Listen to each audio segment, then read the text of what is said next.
Well, good morning, everyone.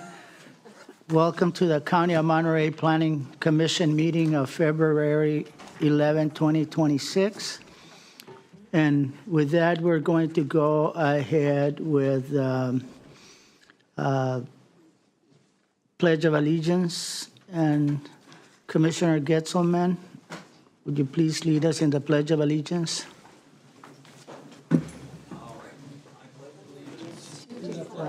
Of the United States of America, and to the republic for which it stands, one nation, under God, indivisible, with liberty and justice for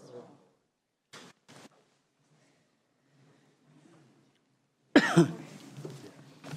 Thank you, Commissioner Getzelman. With that, we move on to the next agenda item, which is roll call. Could we please go ahead and have roll call? Good morning. Commissioner Getzelman? Here. Commissioner Hartzell? Here. Commissioner Gonzalez? Here. Commissioner Work? Here. Commissioner Monsalve? Here. Commissioner Gomez? Here. Commissioner Roberts? Here. Commissioner Shaw? Here. Commissioner Mendoza? Here. Commissioner Deal is absent today. Chair, you have a quorum. Thank you. With that, I guess the next piece here would be that this would be the time for Madam Secretary to inform the public if they would like to address the commission via Zoom or via emails. Yeah, thank you, Chair. Thank you for joining us today. If you are participating with us and are not here in chambers, you can find the link for today's Zoom meeting on the agenda. It's also on the slide. If you are joining to participate via the Zoom platform and you want to provide public comment at those points during our meeting, you can, on your Zoom platform, down at the bottom of your screen, look for the raise hand icon and the reactions button. You can raise and lower your hand. On a mobile line, press *9 to raise and *9 to lower your hand. Another way to participate in today's meeting is to send an email to pchearingcomments@countyofmonterey.gov. We do monitor that email during the meeting and try to capture any comments that come through that, though there is always a chance that we may miss something. Members of the public, when it is public comment and you do have your hand raised and you are acknowledged by the chair, you will be given the option to unmute yourself at that time on your Zoom platform. At the bottom, look for the microphone button, click it on, click it off for mute and unmute. And if you are on a landline or a telephone, mobile phone, you press *6 to mute and *6 to unmute. We also, the Planning Commission happily continues its pilot of Wordly. We are continuing that, yes? Okay. Of Wordly, which is a real-time live translation tool. You can scan the QR code that is on the screen and or go to the webpage that is down on the bottom left. It will take you to the Wordly prompt for today's meeting. And once you're in that Wordly prompt, go ahead and pick the language for translation that you need, and you'll get subtitles live translated for today. You'll also, if you're here in chambers, you'll see that translation on one of our screens up front as well. Thank you for joining us. Thank you. With that, we're going to move on to public comments. And this is a time set aside for the public to comment on a matter that is not on the agenda. Again, this would be for a comment that or a matter that is not on the agenda. With that, is there anybody in the chambers that would like to address the commission? Seeing no one, is there anybody via phone, Zoom, or any emails that would like to address the commission? There are no new emails and no hands up on Zoom. Thank you. With that, we move on to agenda additions, deletions, and corrections. For the record, we received and distributed an errata memo from staff and additional correspondence for agenda item number 9, REF 250042, REF 250043, amend vacation rental ordinance. Thank you. And moving on to the next agenda item. This is for commissioner comments, requests, and referrals. And again, this is a time set aside for the commissioners to comment, request, or refer a matter that is on or not on the agenda. Commissioners?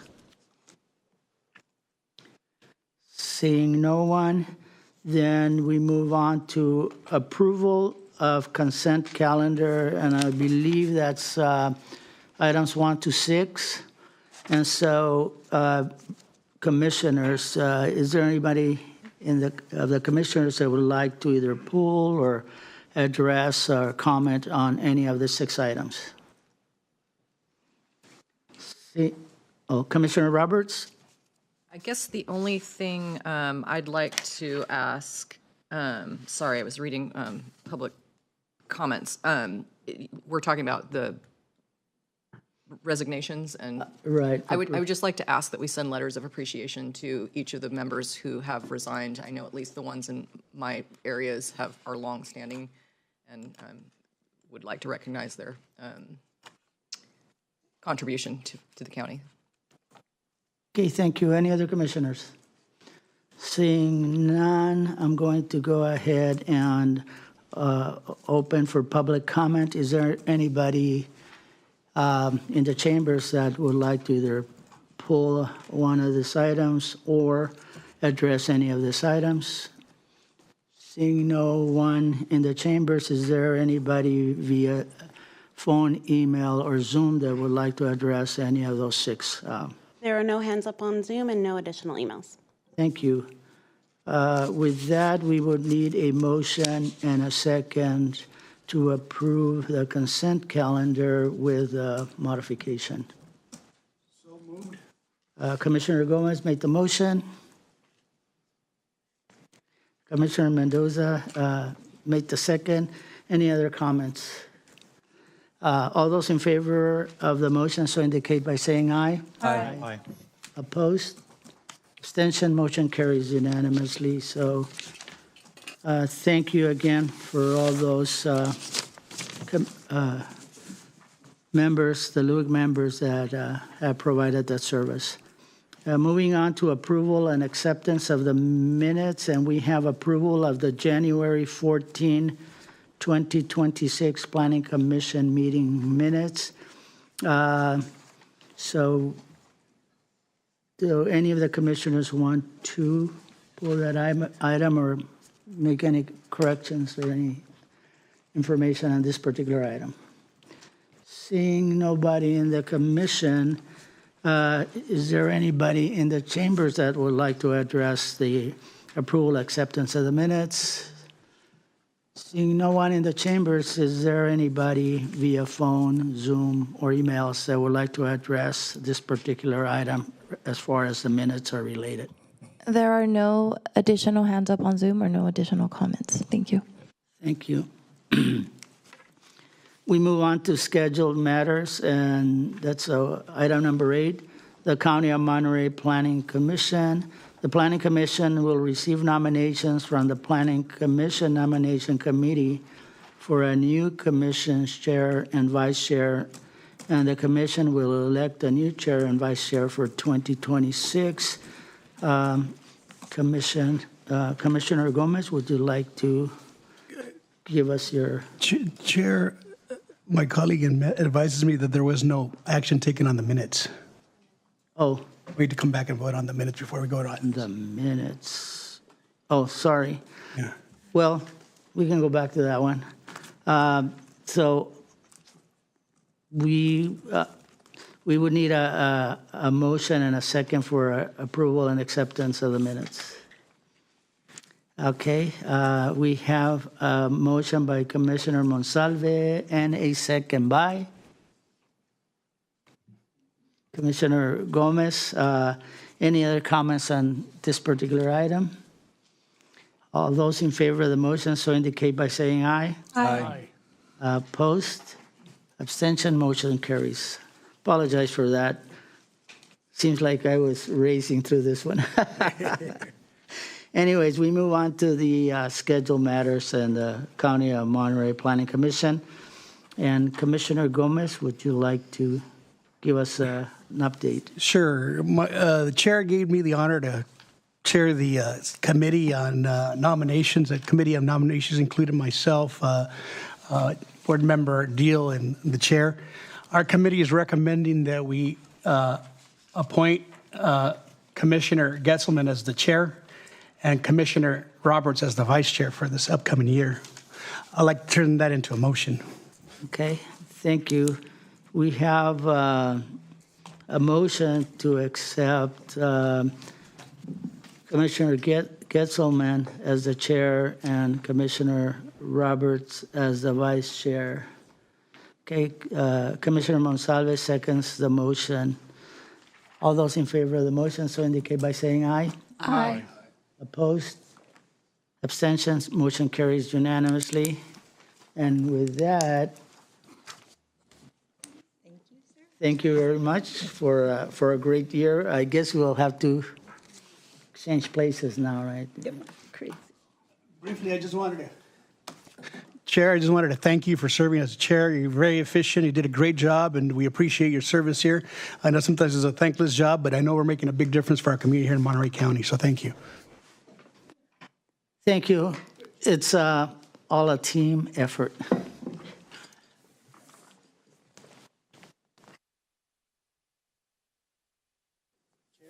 Chair Getzelman?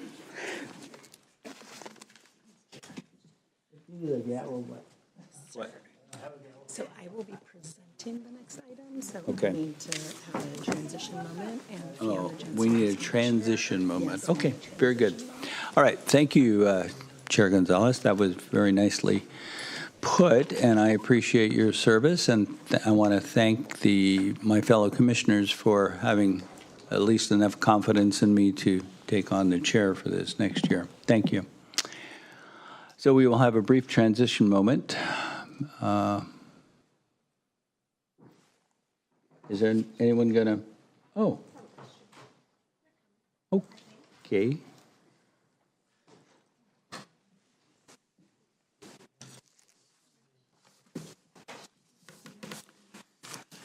Oh, goodness.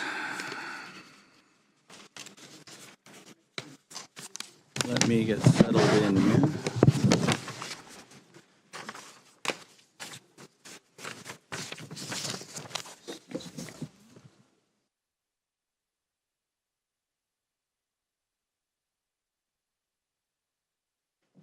Thank you very much. Now I'm official. Commissioner Shaw.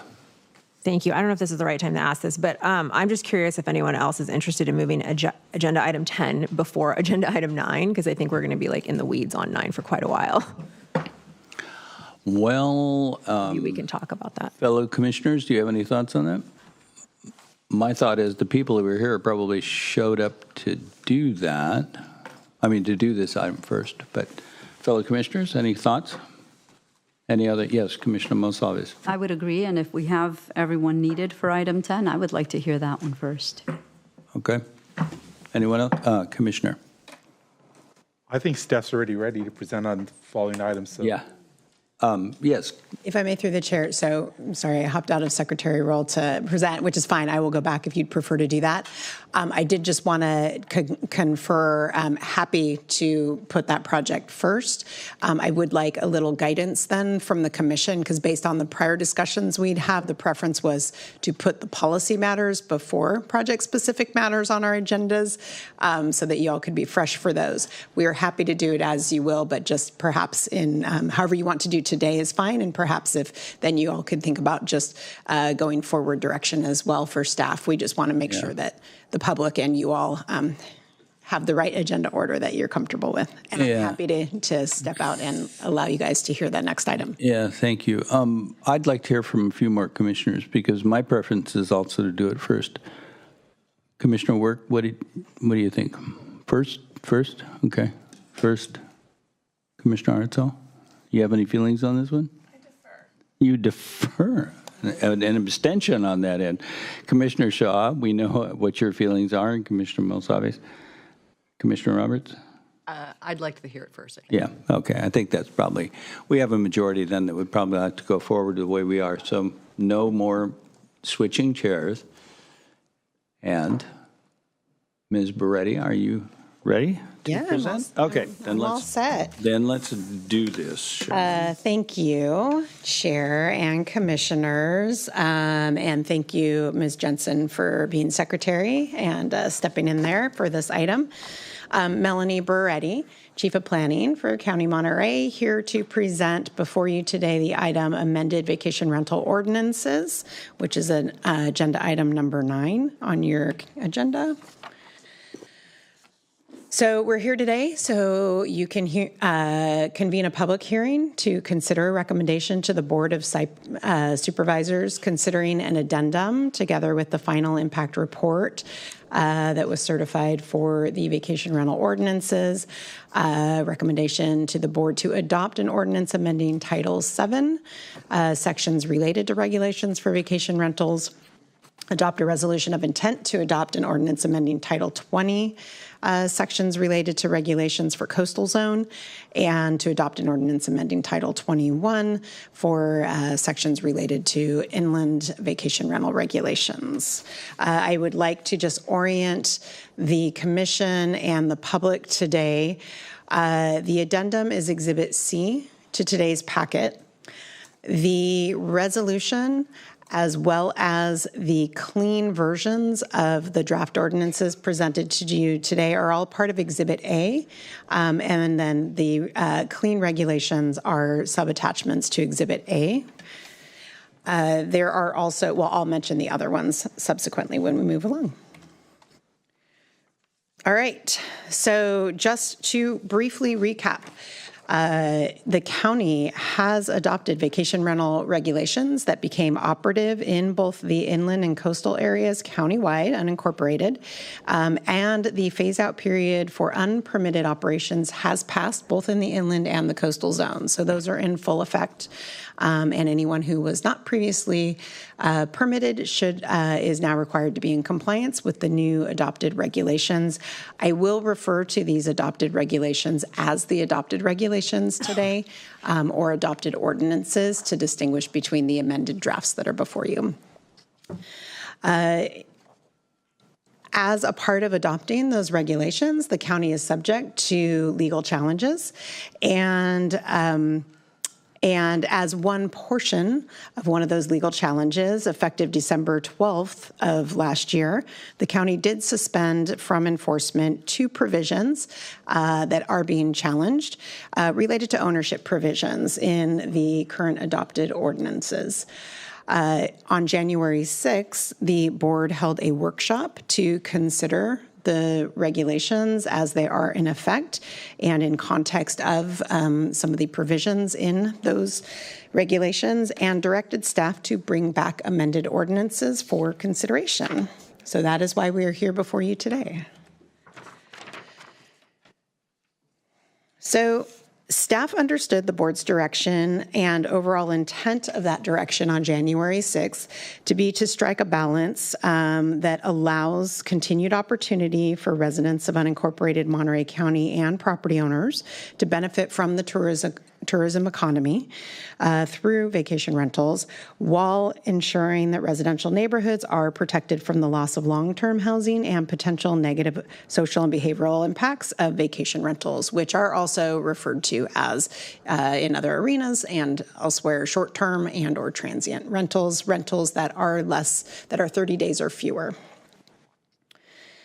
So specifically, the board directed that the staff bring back amended ordinances that prohibit vacation rentals in residential zoning districts, with the exception that there be consideration in zoning districts, in residential zoning districts that do have commercial agricultural operations. That is really the rural density residential zoning district that we're talking about today. Also, to provide a ministerial approval process for vacation rentals on lands with agricultural operations. So getting at that concept of helping to facilitate sort of farm stays and ways to better support the ag industry. through these amendments, and then also specifically to maintain the unique neighborhood provisions that exist in the current regulations, to carry those forward for exceptions for neighborhoods that were entitled with the intent of being allowed managed short-term or transient rentals. Monterey Dunes Colony is the kind of example that we use for that one.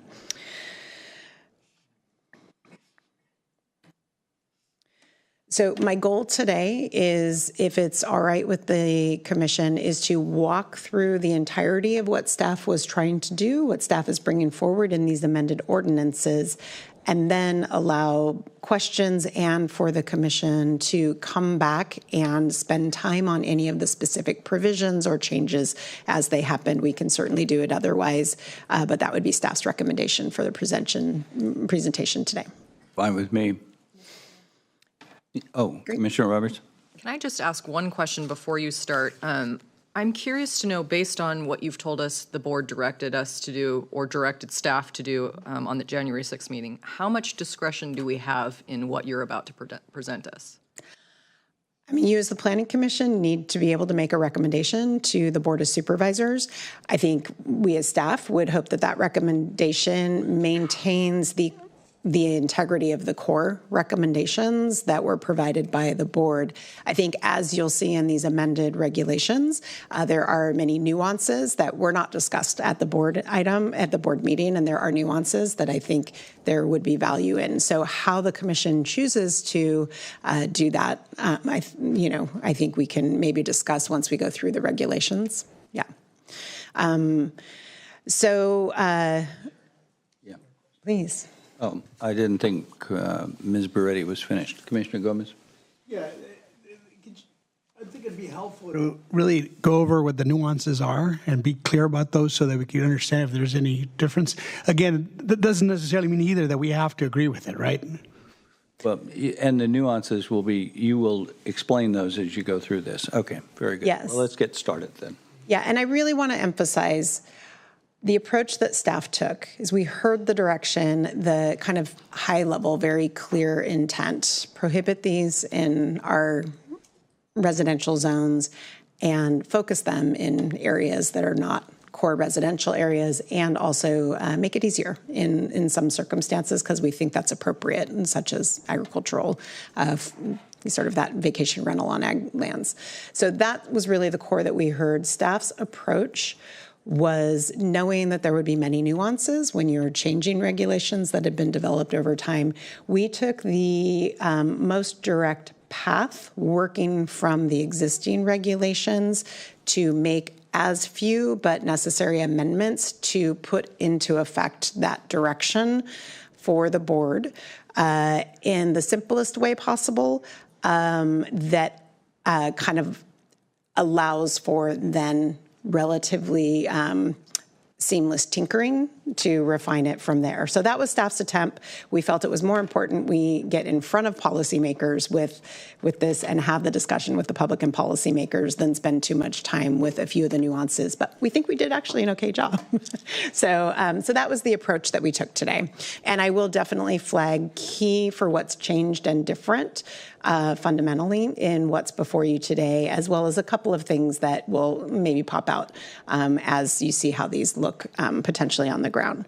So we did go through the, sorry, so if are there other just, pardon me? Anyone else? No, let's get started, Ms. Brady. Thank you. Great.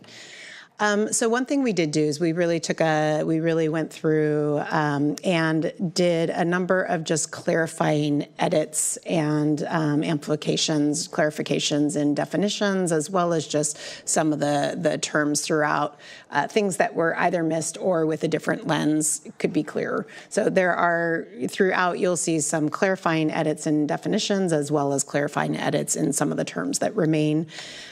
We added, in terms of being able to look at the direction to consider allowing for agricultural operations that may be in residential zones, which again, we're talking about rural density residential.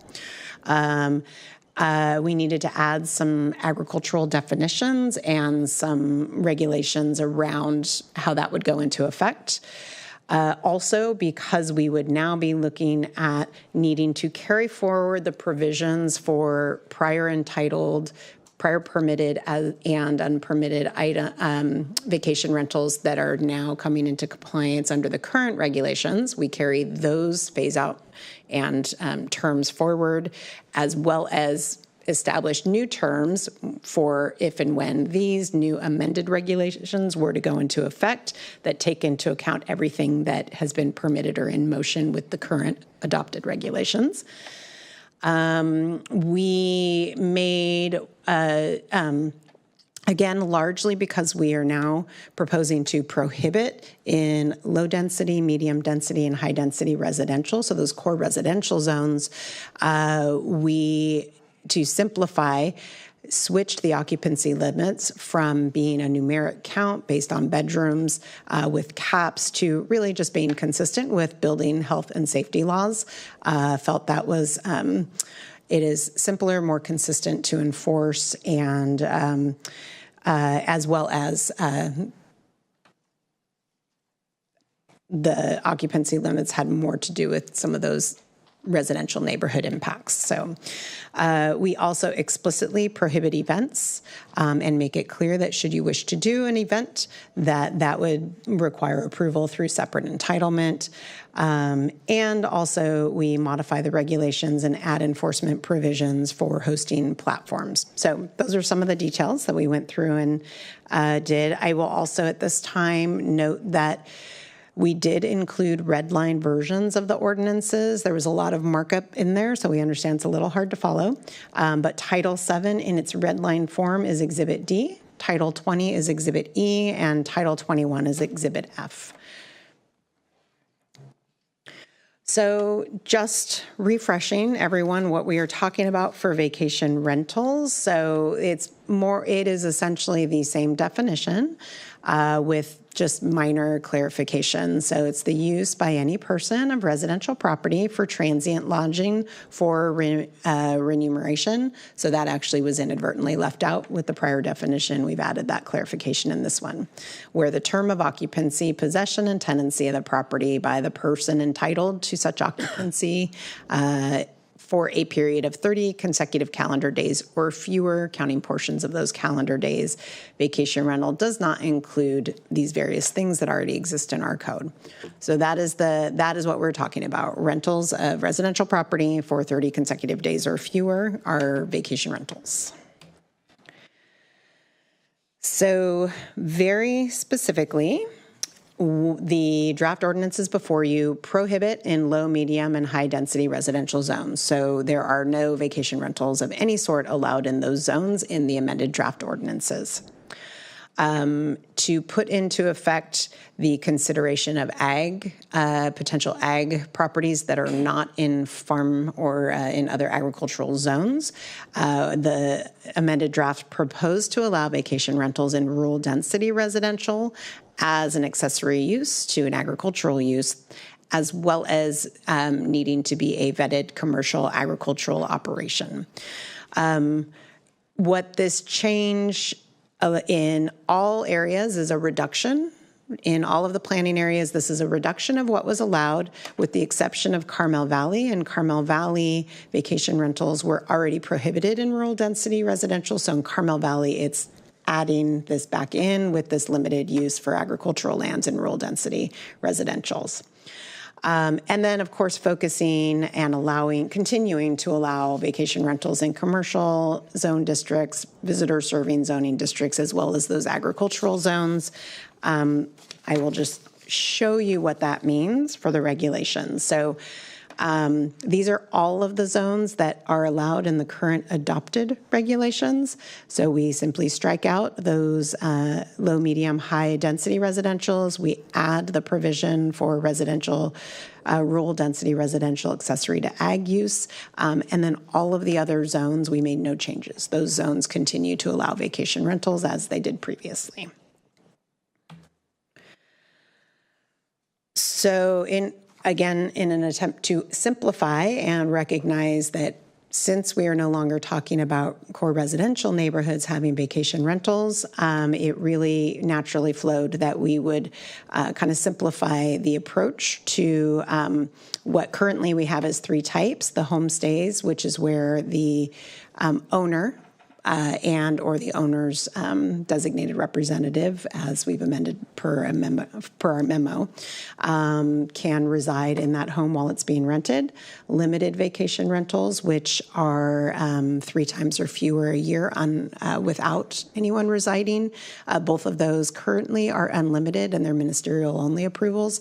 And then the commercial vacation rentals, which would be anything that's more frequent than 3 times per year or kind of falls out as of the other definitions. And those are the discretionary versions that require use inland and coastal development permit currently in our current regulations and are capped at 4% count of the total residential dwelling units by planning area. So that's what it is today. The changes that are then proposed, and as they come together with the various other definitional clarifications and modifications that happen, is essentially homestays now become hosted vacation rentals. So hosted means a vacation rental in which the operator occupies at least 1 bedroom while it's being rented. I'll note that homestays had restricted to owners. That was a very intentional decision through the policymaking. Now hosted can be the operator. That operator is defined as the owner or the person with the owner's permission to operate that vacation rental. So it could, but that for hosted vacation rental, it still has to be the operator's primary residence. So they do have to live at least 183 calendar days per year in that residence to qualify still for a homestay. We also, because this is no longer in residential zones, it's in commercial and otherwise kind of more appropriate zones where you have more visitor use or other or commercial type operations. We removed the limit of 1 rental contract per 7 days. So homestays in the current regulations can only have 1 rental contract per 7 days in an effort to not have high turnover. We removed that limit to try to allow a little bit more capacity for a hosted vacation rental to be able to have more rental events because they're no longer in residential zones. I do want to note that in Big Sur, with the changes that happen, so currently in Big Sur, the only commercial vacations are not allowed in Big Sur. However, homestays and limited vacation rentals are currently allowed in the Big Sur planning area.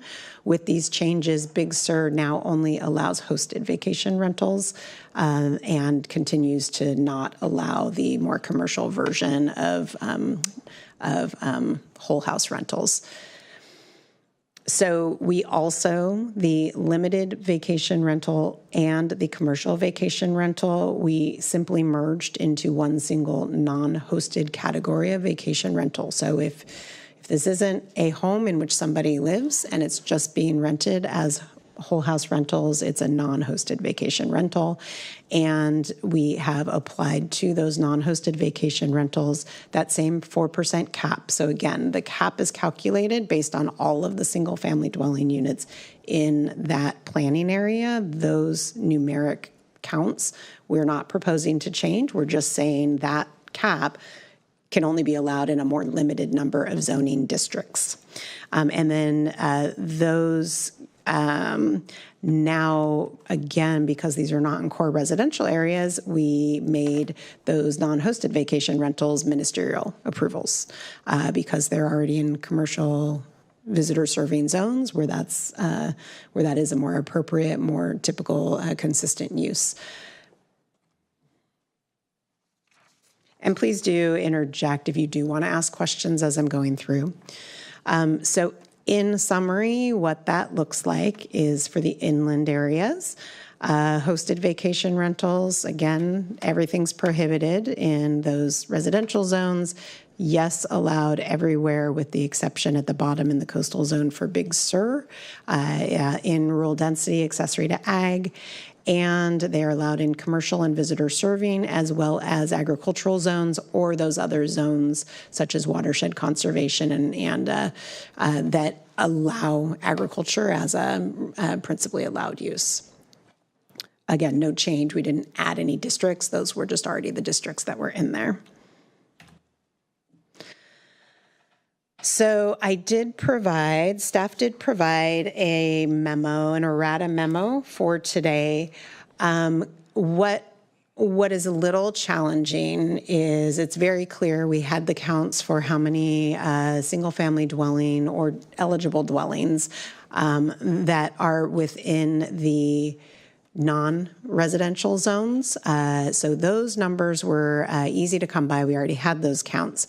It was a little bit more tricky because by allowing rural density residential, but having that limitation for it needing to be accessory to agriculture and being a vetted commercial agricultural use, we, in the addendum to the CEQA addendum, when we did those calculations, we included all of the residential single-family dwellings within rural density residential to be very conservative for our addendum consideration for CEQA.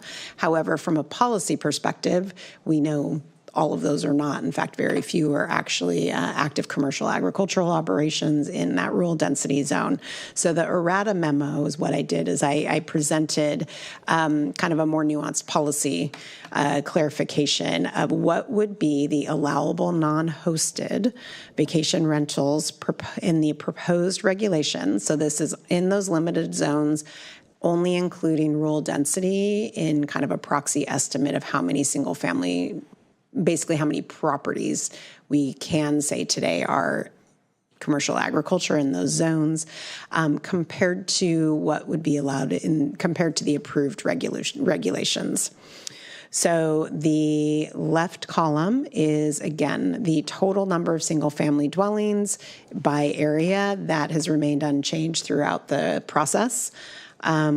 The number of single-family units allowed for these non-hosted vacation rentals at a 4% cap. Previously, those were the commercial vacation rentals in the current adopted regulations. These numbers did not change. We're just carrying them forward. However, if you look at the actual zones in which these would be allowed now, there's a more limited number of single-family dwellings, residential properties in which it could take place based on what's there today by area. So, and then in that far right column, what you'll see is basically that difference between, in those more limited zones, how many single-family dwellings exist compared to what is that maximum number of allowable non-hosted vacation rentals. So if there's a positive number in that last column, there's more dwelling units than would be allowed to be rented at that 4% cap. So basically, we view that as plenty of capacity. There's lots of dwelling units that this activity could take in. What you'll see, however, is there's a number of zoning districts. I bolded them just to help them pop that I think are important to consider from a policy perspective, where the cap that could be allowed, there are not sufficient dwelling units in the more restricted zoning districts to accommodate that cap. So by area, there would be a net loss of potential non-hosted vacation rentals. But you will see at the very bottom, there's still an overall surplus of single-family dwelling units across the county amongst all the different planning areas where these could take place. And I will note that two of the planning areas, Fort Ord and Carmel Valley, those are inland areas. I'll also note that in Carmel Valley, actually, this difference exists with the current adopted regulations. It's just quantified here today, so that's not actually a change from the adopted regulations. But I will also note that in the coastal zone, Del Monte Forest and Carmel area have those negative numbers. So there is more limited capacity in those two coastal areas for the non-hosted vacation rentals. I will also pause and just remind that hosted are in all zoning districts where the vacation rentals are allowed in these drafts. They're still allowed unlimited with ministerial approval. Okay, thank you. We have a couple of questions, I believe, Ms. Peretti. Commissioner Roberts? Okay, I've got to start with, I'm still confused with rural density residential versus maybe a low density residential. So going back to the homestays in the proposed ordinance would only be allowed in rural density residential, which is typically related to an ag use. Is that correct? In the current adopted regulations, in all planning areas,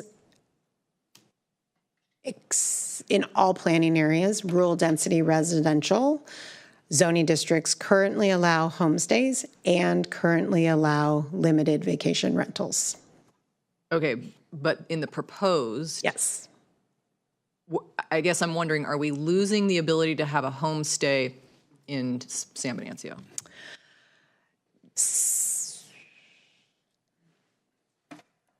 That's what I'm trying Yeah, to get my head no, around thank you. is, No, thank you. Actually, it's a good question, and actually, I think inadvertently you may be. So let me just check. So yes, in rural density residential in San Venancio, yes, you are losing that ability.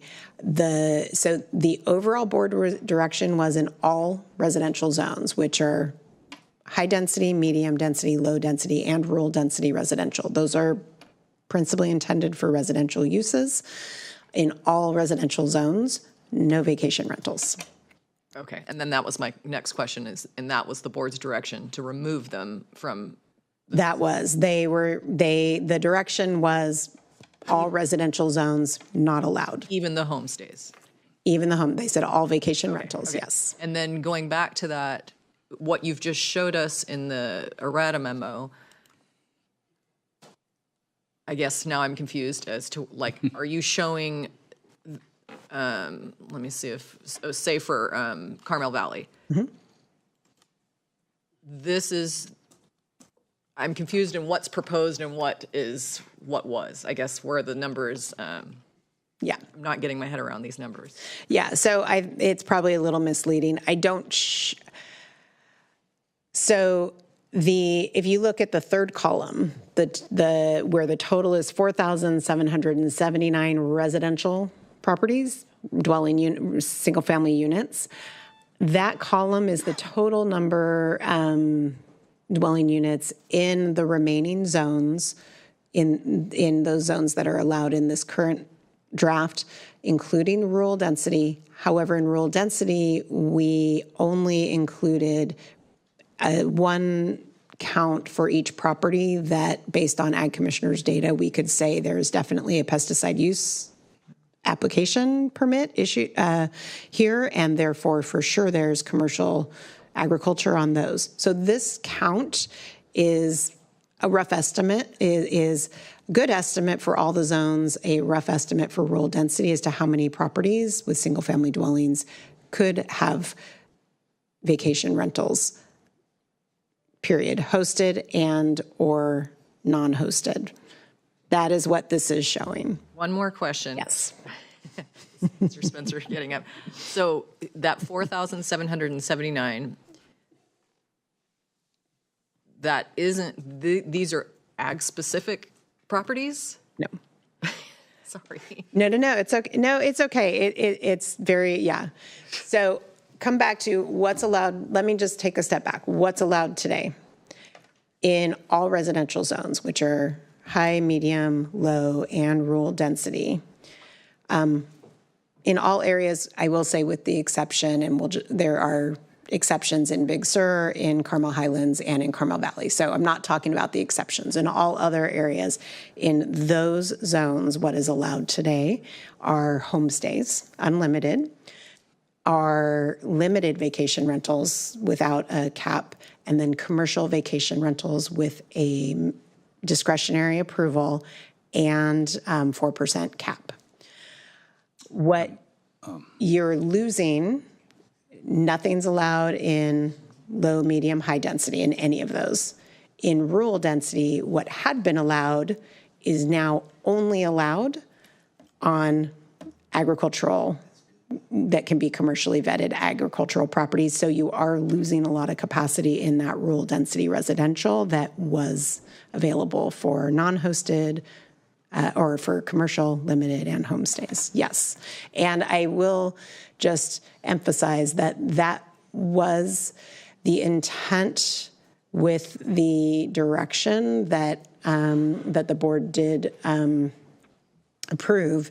The intent was to say, we want to really ensure we're treating all properties, all property owners, residents equally.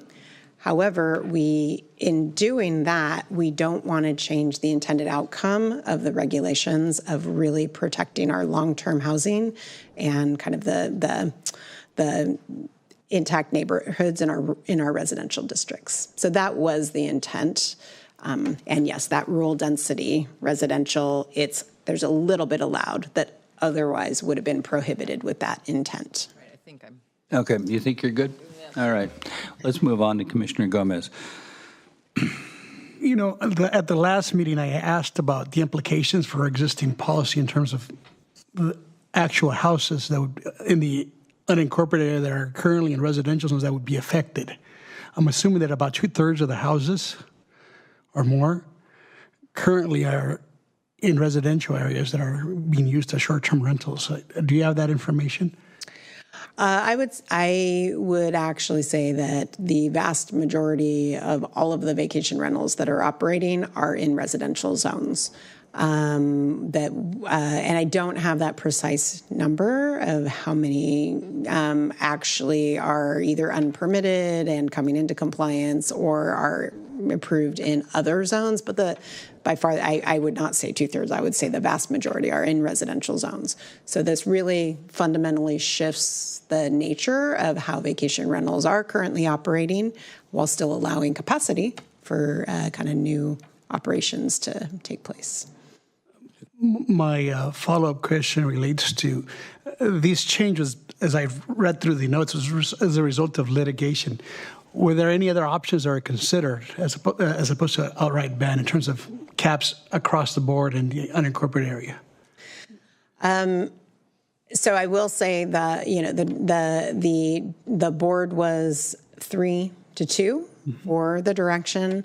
For the 3 and 4, the direction that was given, it was truly with an intent to make sure that any modifications that were necessary, given these ownership provisions, to make sure that especially while those challenges are being worked out, to ensure that any of those modifications, we are not opening up our residential neighborhoods to large corporate ownership. I mean, that was always the intent, and the board was very clear of, it was always the intent of these regulations as they were approved and developed for the current adopted, to allow for this activity, to have a structure that really allowed for it, but continued to help protect our housing and our neighborhoods.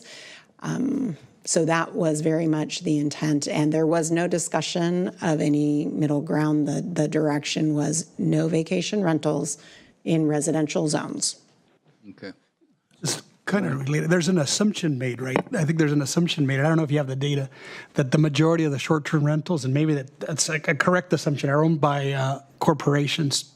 My assumption is that some of them, probably a good percentage of them, are owned by folks that live in the community and use that as income to pay their taxes and pay their bills. But again, I don't know if you have those facts. I'll let the director say. I will quickly say we don't have the precise numbers, and I don't believe the assumption has never been that there's a huge number that are corporate owned or a huge number that are kind of many owned. However, the trend is that is an increasing trend, and we're seeing that transition and have seen that transition. So, Mr. Spencer, are you going to pinch hit? A little bit. Good morning, Planning Commissioners. Craig Spencer with Housing and Community Development. I really appreciate this discussion. I just wanted to step way back and say, we have had a number of meetings, hearings with the Board of Supervisors on this. Our rules that are in place now are being challenged legally. And in reviewing those challenges and trying to protect the county, we put out a memo that says we are not going to enforce these two provisions of our code. One is that an owner must reside in their home in order for that to be considered a homestay. And it was really about discriminating against people who don't live here. Whether or not we would be successful in a lawsuit, I don't know, but we needed to protect the county from that potential. The other was a actual person versus an LLC. And so that is a problematic distinction to make, so we're not enforcing those provisions of our code. We put out the memo saying we're not enforcing them. We went to the Board of Supervisors. The Board of Supervisors did debate whether or not to modify our regulations to codify the changes that were in the memo, and ultimately decided to direct us to ban short-term rentals in residential zoning areas, but they did want to continue to allow vacation rentals in as accessory uses to agricultural uses. So you were asking about the distinctions. We went as staff back and went, okay, agricultural zoning, residential zoning, agricultural use does occur in some residential zonings. It does occur in agricultural zonings, but it's not always a commercial agricultural operation in either. So we're trying to tease out what does that look like? What is a vacation rental accessory to a commercial agricultural use of the property as a farm stay?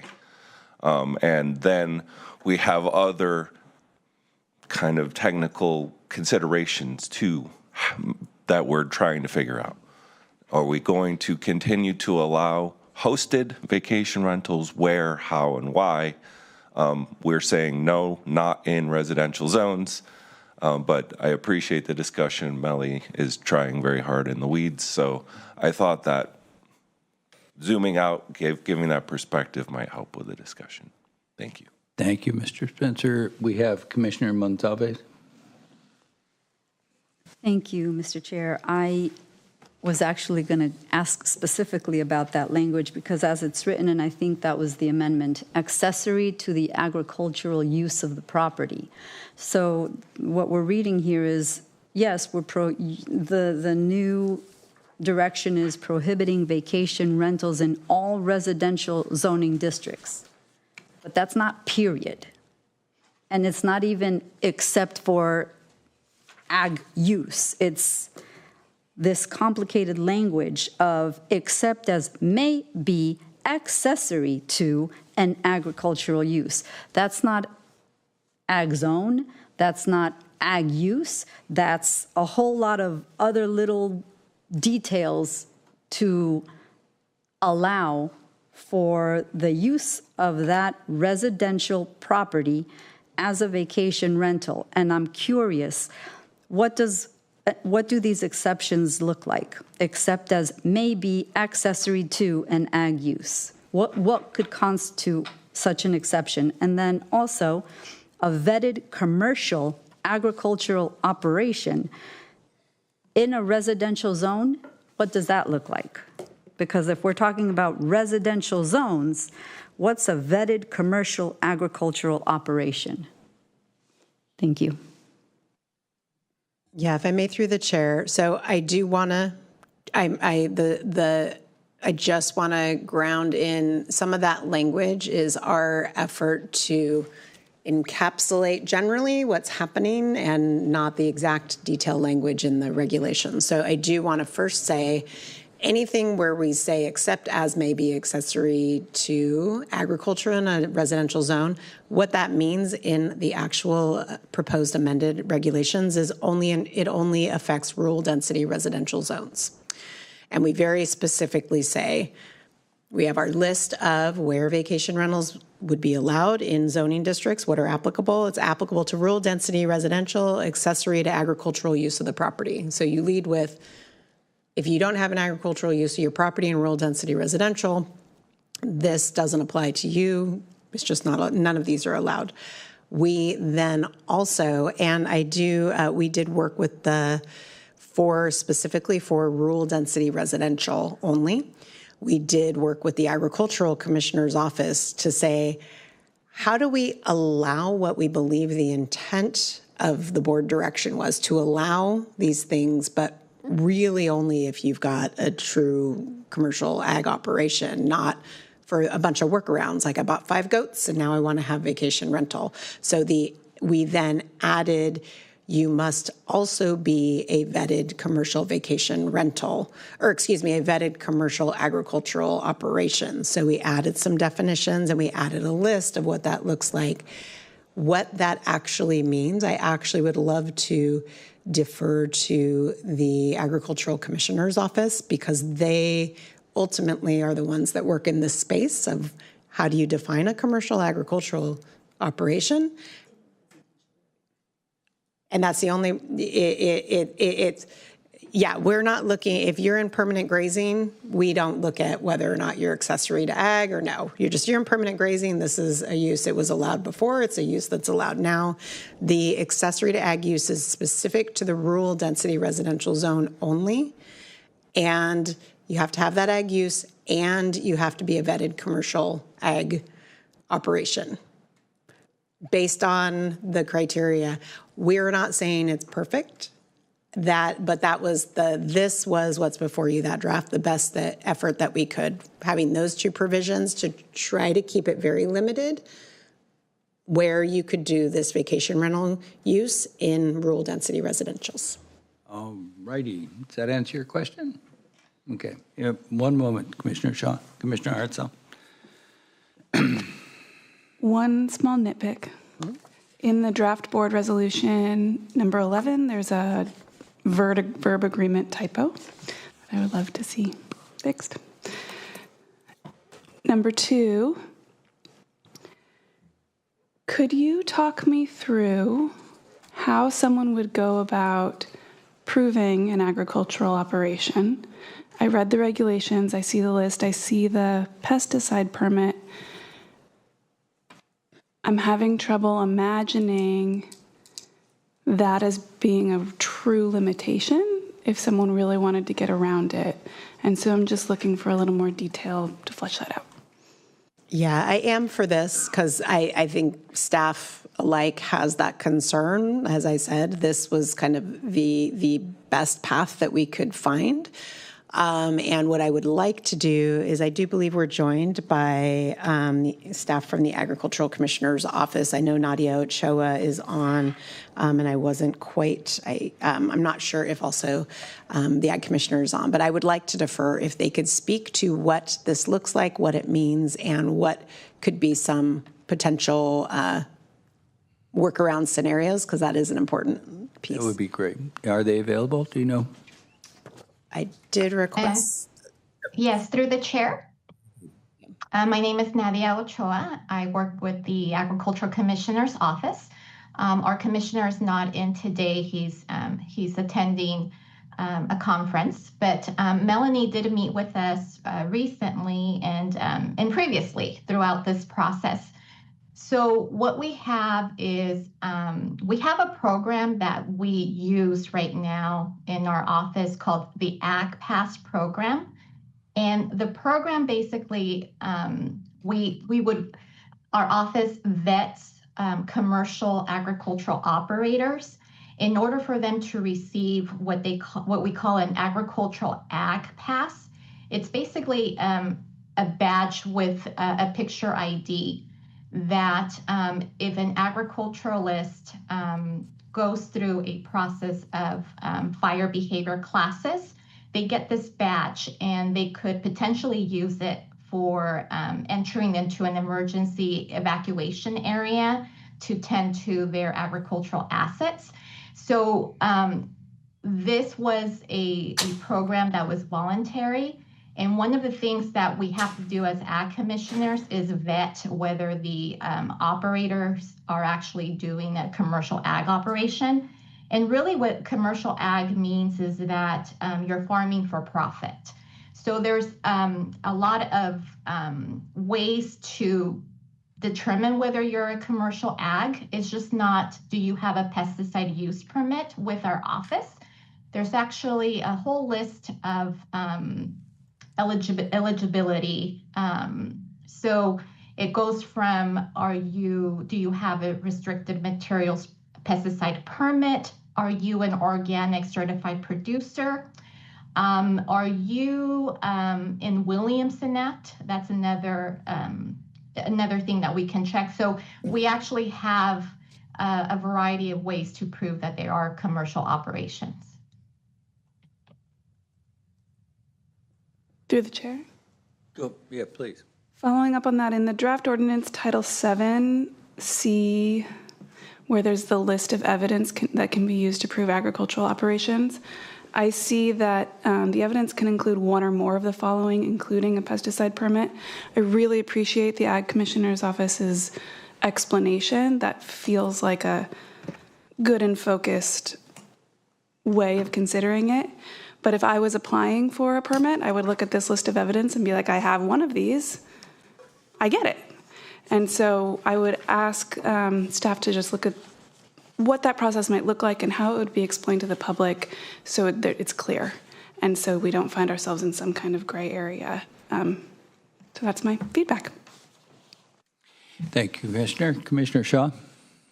Thank you. So could you just make up a scenario, just make up a farm and explain to me in like what circumstances would we actually need this? Would it be like here's an agricultural farm and it's zoned ag land, and then we have this RDR zoning that like abuts it and they have a house on it and they can short-term rental that?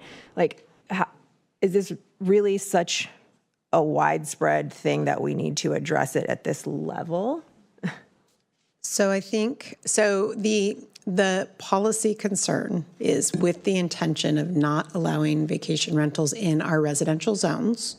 The policy concern is that we want to while however allowing, if there are legitimate agricultural, such as a winery, a vineyard, that's in a non-agricultural zone, which that is our rural density residential. So to have those two things true, the policy concern is that we continue to make it essentially not allowable in this residential zone, but only allowable if you can really prove that you are a commercial agricultural operation, so that vacation use. So the best way to do it was modeling out of how the Ag Commissioner's Office determines commercial operations consistent with this other program that we do. So that's what it does now. I think when you look in reality, and I don't know if Nadia can speak to this, because I do know we had this conversation really in detail of what the Ag Commissioner actually will be the one looking at. HCD staff is not going to look at what's provided and say, oop, rubber stamp, you provided this, you're a commercial operation, go. It is actually will be the Agricultural Commissioner's Office who will be reviewing the materials and making that determination that indeed this qualifies as a vetted. So I think if we wanted to think about a couple of scenarios, that the concern would be someone trying to make the workaround, not someone who's truly in agriculture wanting to also do that. That we could speak to that also, and I think Craig is here, who perhaps could speak to kind of what we do use as criteria for accessory to agriculture. There's not a fixed income level for being accessory to agriculture, but there's also that process, and I would defer to Director Spencer if he might want to speak to that as well. Yeah, I mean, thank you, Melanie. I just want to say, most of us know ag when we see it. I mean, there are row crops, there are animals. There is a lot of work that goes into operating a commercial agricultural operation. How you define that in terms of whether or not you are allowed to have a vacation rental is another thing. So we've heard the feedback, and I think it's not clearly defined the way we have it right now. So I think we need to make a few tweaks and changes, certainly open to that feedback and direction. because it is an important part of the direction that we've been given to create this ordinance and say, we want to allow vacation rentals accessory, the agricultural operation. What is commercial agricultural operation?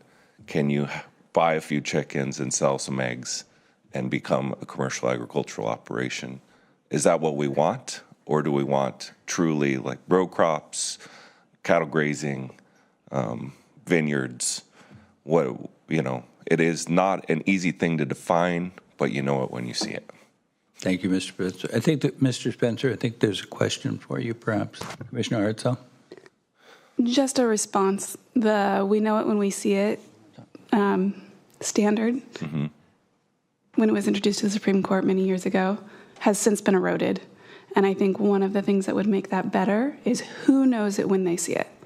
Can we name that in the legislation? Can we define it? That would make me a little more comfortable with it. I didn't mean to invoke any legal standard. Yeah, thank you. You're not a lawyer, and don't play one on television. Commissioner Roberts, you had a question? Yes, and I think it's back to the kind of big picture question that I'm still struggling with. And it seems to me, and maybe you guys can explain to me what the board has said, is it seems to me we are creating exactly what the lawsuits are asking us not to do. We're giving ag land this benefit that nobody else has. So I'm struggling with that. I don't understand. I don't understand. So the concern was who owns the property and who can own vacation rentals and who has to be residing in a home in order to have a homestay. So it was more around concerns around that ownership piece. We know as land use, we very comfortably regulate what zones is and is not this activity appropriate in. That is very squarely in land use. And so saying that this is an appropriate use in certain zoning districts and not in others is actually very much clearly in the realm of what we do as what we do in our zoning law. And so they're not the same. The concern is really the safeguards that our adopted regulations had to have the achieved outcome of allowing these uses compatibly in our residential zones in a way that also helped protect long-term housing. Some of those concerns of lots of money buying up homes exclusively for vacation use and not for people who live here, or whether they be owners or just the residents in the property. That was the policy issue that is eroded, and that was the important policy outcome that ownership distinction mattered in the current adopted. To follow up, though, I guess being a native of the Salinas Valley, I mean, ag land and housing is so incredibly important. But for some reason, we can have vacation rentals in a place where we need more housing for agricultural workers. And I understand that typically what we're talking about is one house versus, that could truly house the employees necessary to use ag land. I'm struggling with it, I guess. And I think the only thing, if I may, through the chair, I will just point out in agricultural zoned lands, fundamentally, the only change is now what were uses that could be allowed are now allowed ministerially. That is really the change over what is currently adopted. So it's not a wrong question, but just to be clear, that is currently, you could go through a use permit and do a commercial vacation rental on an agricultural zone residential property. Currently, it changes it now. In order for you to do that, you could do it ministerially to make it a little bit easier. I will also note that in agricultural zones, and in other zones except for commercial and visitor serving, there is a limitation that only one dwelling can be used. So if you have 3 dwellings on a property, only one of them can be used. Also, it cannot be a dwelling that was established as deed restricted as employee housing with a specific permitted use otherwise. So those protections exist in the current adopted, and they remain in the proposed amended. Okay, thank you very much, Commissioner. No, Commissioner Mendoza is good. Commissioner Shaw? Thank you. So I don't know where I stand so far on, like, do we go with the board's recommendation, what they asked us to ban them completely or not? I don't know enough yet, haven't heard enough yet to have a decision either way. But if that's the direction that that we're moving in, I am not in favor of creating this exemption for this really kind of obscure land use designation of rural density ag use associated. I would not be interested in creating this special exemption that the rest of the residents are not. It's not available to them. So, I mean, just putting that out there, that's where I stand with that. Okay. Let's, one more. Commissioner Hartzell, one more question. Regarding Big Sur, which has a lot of rural residential, just confirming 0 commercial unhosted short-term rentals will be allowed there.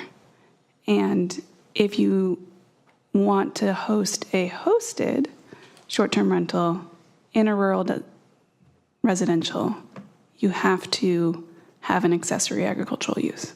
Is that correct interpretation? That is correct. Thank you. Great. Got a good point to move along then. Ms. Beretti, do you have the rest of this? Yeah, I'll go quickly through the rest. And again, please interject if you want to have questions or just discussion and points.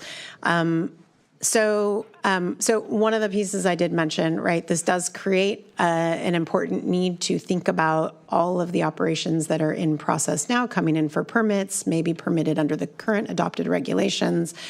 This is just a snapshot of where we stand currently with those applications. So we've received to date, both inland and coastal, 297 applications for vacation rentals, including all 3 types. These applications are in various stages. We've had 36 approved homestays, 14 approved limited vacation rentals, and 3 approved commercial vacation rentals. I will remind, for homestays and limited vacation rentals, those are 1-year annual renewable licenses. And so those expire and need to be renewed on an annual basis. It is the commercial ones that go through that discretionary process, and those permits are issued for 7-year terms. The total applications in coastal are pretty much 50-50 split between coastal and inland, just in terms of the distribution of what we're seeing so far.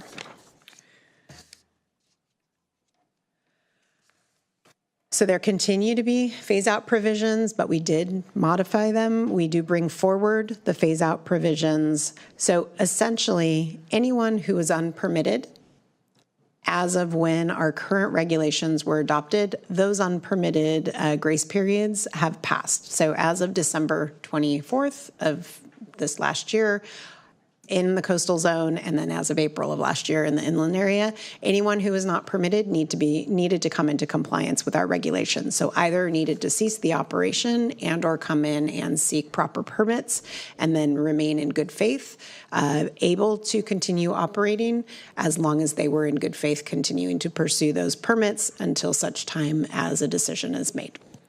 So we have individuals who are still in that process. The decision may not have been rendered upon when these regulations potentially may go into effect.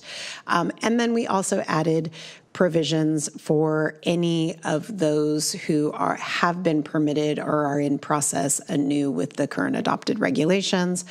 So what is proposed is anyone who gets through this process currently with the regulations, has their commercial vacation rental, either use or coastal development permit. They have the term of that permit, which is 7 years from the date of issue. to continue to operate and then to come into compliance with whatever regulations are on the books at that time. It does, however, for those commercial vacation rental operators that are permitted, they do need to come in and continue to get a business, have their annual business license, obtain that annual vacation rental operation license, and continue to pay TOT. So those provisions remain for any individual.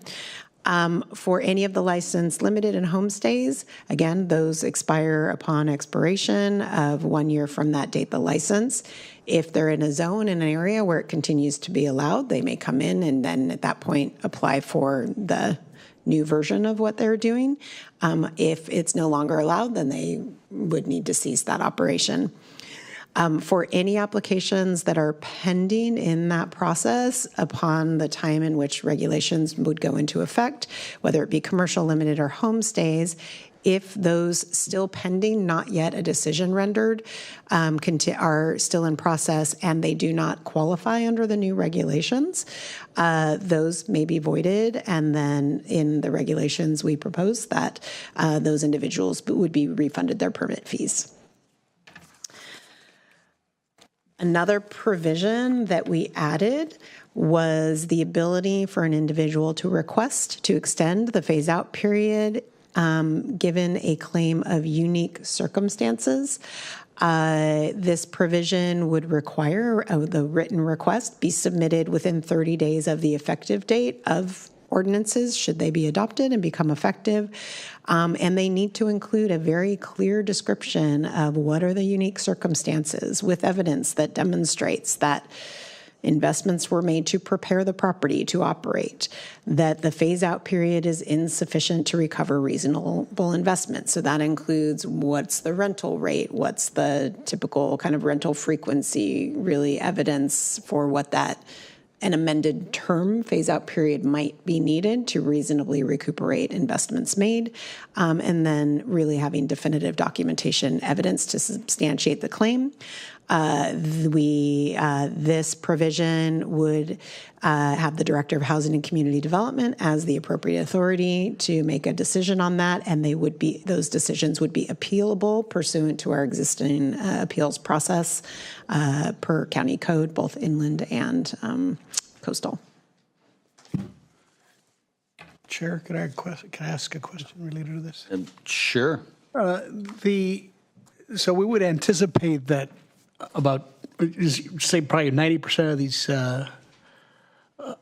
the current short-term rental housing would be phasing out eventually in light of the fact that it's on residential parcels in the unincorporated area. Is that kind of correct? Yeah, yes. The effect of this would be the majority would not be able to comply with the current regulations, and over time we would see a phase out with hopefully opportunity for then in properties within these other zones to be able to offer these rentals. Do we know what amount of permitting, sales tax, what kind of revenue it brings aside from obviously the fact that it's bringing tourists and they're spending money in other places in the community? Do you know what impact it has on our budget?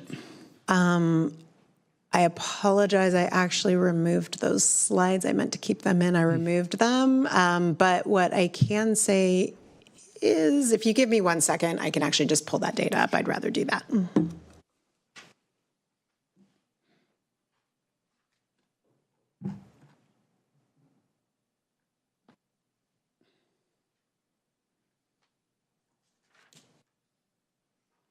Do you want more than a few minutes, Ms. Beretti?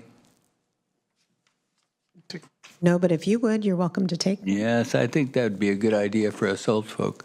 Let's take about 10 minutes, shall we? Use the restroom.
All right, everybody, find a seat, please.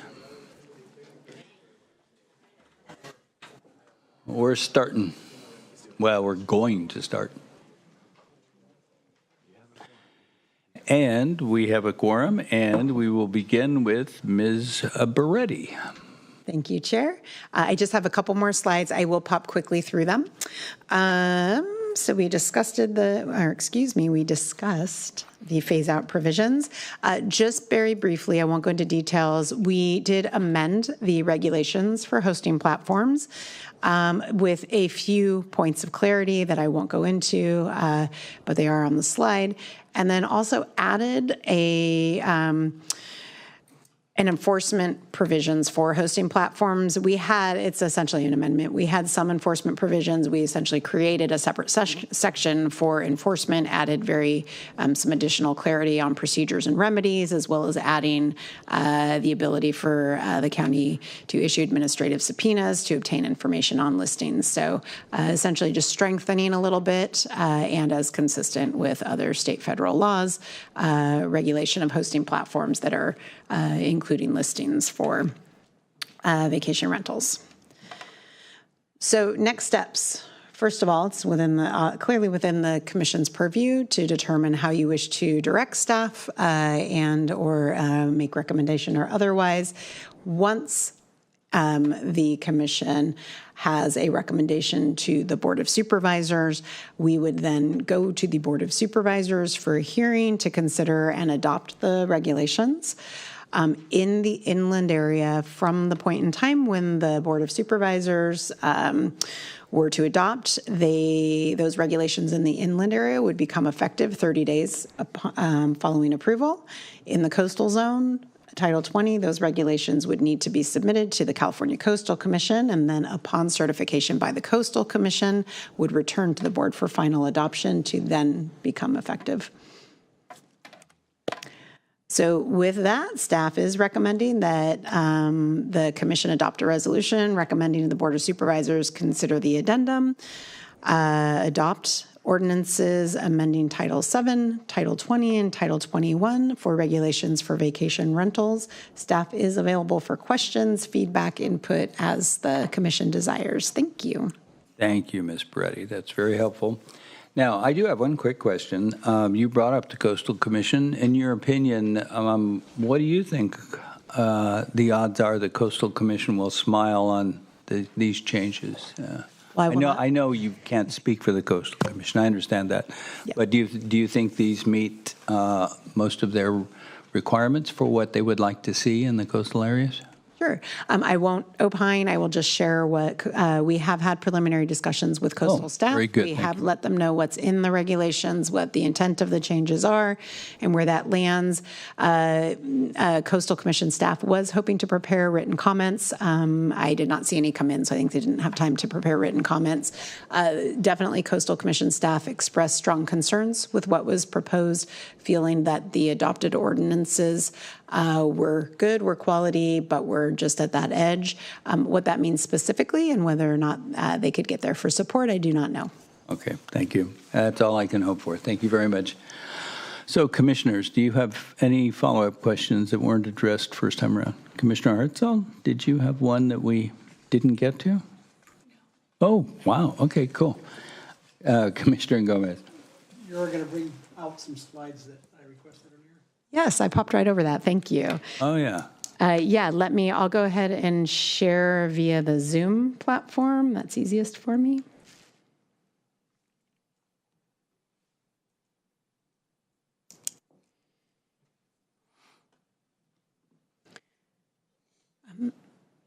If we could, there we go. Perfect. So let me enlarge this. So the trend over the last 4 years or so with transient occupancy tax is approximately 88 to 90% of transient occupancy tax is collected from traditional hotels, motels, hospitality in the area, and between 10 and 12-ish% collected from vacation rental operations. Since the, and let me go to that number. Generally following the trend of 38 million, 40 million, ranging in there annually in total transient occupancy tax. Since this new fiscal year, and we've had the effective current adopted regulations, total TOT in the first quarter of the fiscal year 25-26 was 14.1 million. Just a little over 12%, 1.7 million came from vacation rentals. And then you can see a breakdown of those vacation rentals between commercial, limited, and homestays. I will say the non-licensed operations, that 73% of that vacation rental breakdown, that is more likely falls in those who are not yet permitted, and therefore the data can't track what type of operation they are. Okay. Any other questions, commissioners? All right. Well, before we open this up to public comment, which we will in just a minute, I would like to call on County Council to add a little clarification on a couple of points that he found important. Thank you, Chair. I just wanted to observe that the reason that the Planning Commission is having to consider this item today is due to the litigation and the fact that the board has sent it back down. So it's a different direction than usually items will come from the ground up. This one's going ground up, then back down, then up, then back down. And I don't know how many times now, I'm sure Melanie and Craig have some opinions on that. But the point is today, my encouragement for the commissioners is to keep the train on the tracks, to keep your focus on what's in front of you and making a recommendation with that and with your comments. Because we have outstanding litigation, it is helpful to keep a clear record and to not muddle the waters any further. So with that comment, I'm happy to let you all do your jobs, but I just wanted to observe that this is a unique circumstance that you're all facing, and so we appreciate the difficulty and appreciate your participation. Turn that on. Thank you very much. All right, we'll take public comment. We'll begin with those of you who have made the trek here to join us in the chambers. So if you'd like to come forward, if you'd like to move up into the front row seats, it makes it a little bit faster. And when you do approach, please give us your name so we can have that for the record. And 2 minutes for the comments. 2 or 3, depending. Let's just not go 10, shall we? Yeah. All right. Good. Thank you very much. Good morning. I'm Ellen Korstanji. I'm here with could you pull? There we go. Thank you. Okay. Ellen Korstanji. I am here with my husband, Robert, who is sitting right there. We live on El Caminito in Carmel Valley since 2014. We've been to a lot of these meetings the last years, and we were extremely happy that last year, eventually, there were new regulations.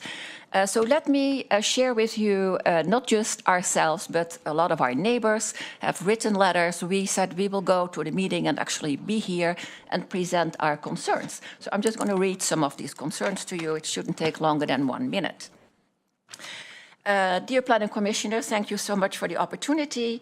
We, being us and our neighbors, we very much oppose changing any of the provisions as spelled out in the formalized vacation rental ordinances passed and adopted on August 27, and I think it was September, May, October. It has taken the county many years, a good amount of money and effort by all of us residents to come up with a well-designed short-term vacation ordinances. Moreover, the aforementioned ordinances represent a compromise between owners who want to engage in short-term rentals and the residents like us who oppose it. It is already a compromise. It's taken forever to get there. As we understand it, the Monterey County Vacation Rental Alliance has sued the county on 2 specific provisions. One is the homestay and the other is the limited short-term rentals. We propose the county goes to court with a strong legal representative to counter this effort, to counter the sue that has been made by these people. One of the major reasons is that more and more, as to Ms. Beretti's point, we have seen on El Caminito there are at least 7 homes. Nobody lives there. There are people that live in Arizona. They purchase homes. They allow the short-term rentals to come in. This is not a good thing. These are commercial endeavors and should not be allowed in residentially zoned areas. It's as simple as that. In addition, the Carmel Valley Master Plan was designed, again, after lots of money was spent and many professionals were engaged to keep our unincorporated area rural, capital, rural. Carmel Valley Road and many of our winding, narrow, unlit roads cannot really carry any more traffic. It's impossible. Providing our workforce affordable housing on a permanent basis is maybe the most stringent reason to not allow commercial enterprises to take over our neighborhoods. Thank you. Thank you very much, ma'am. Miss Melissa, can we give them 3? I was being a little harsh, I believe. All right. Yes, sir, please.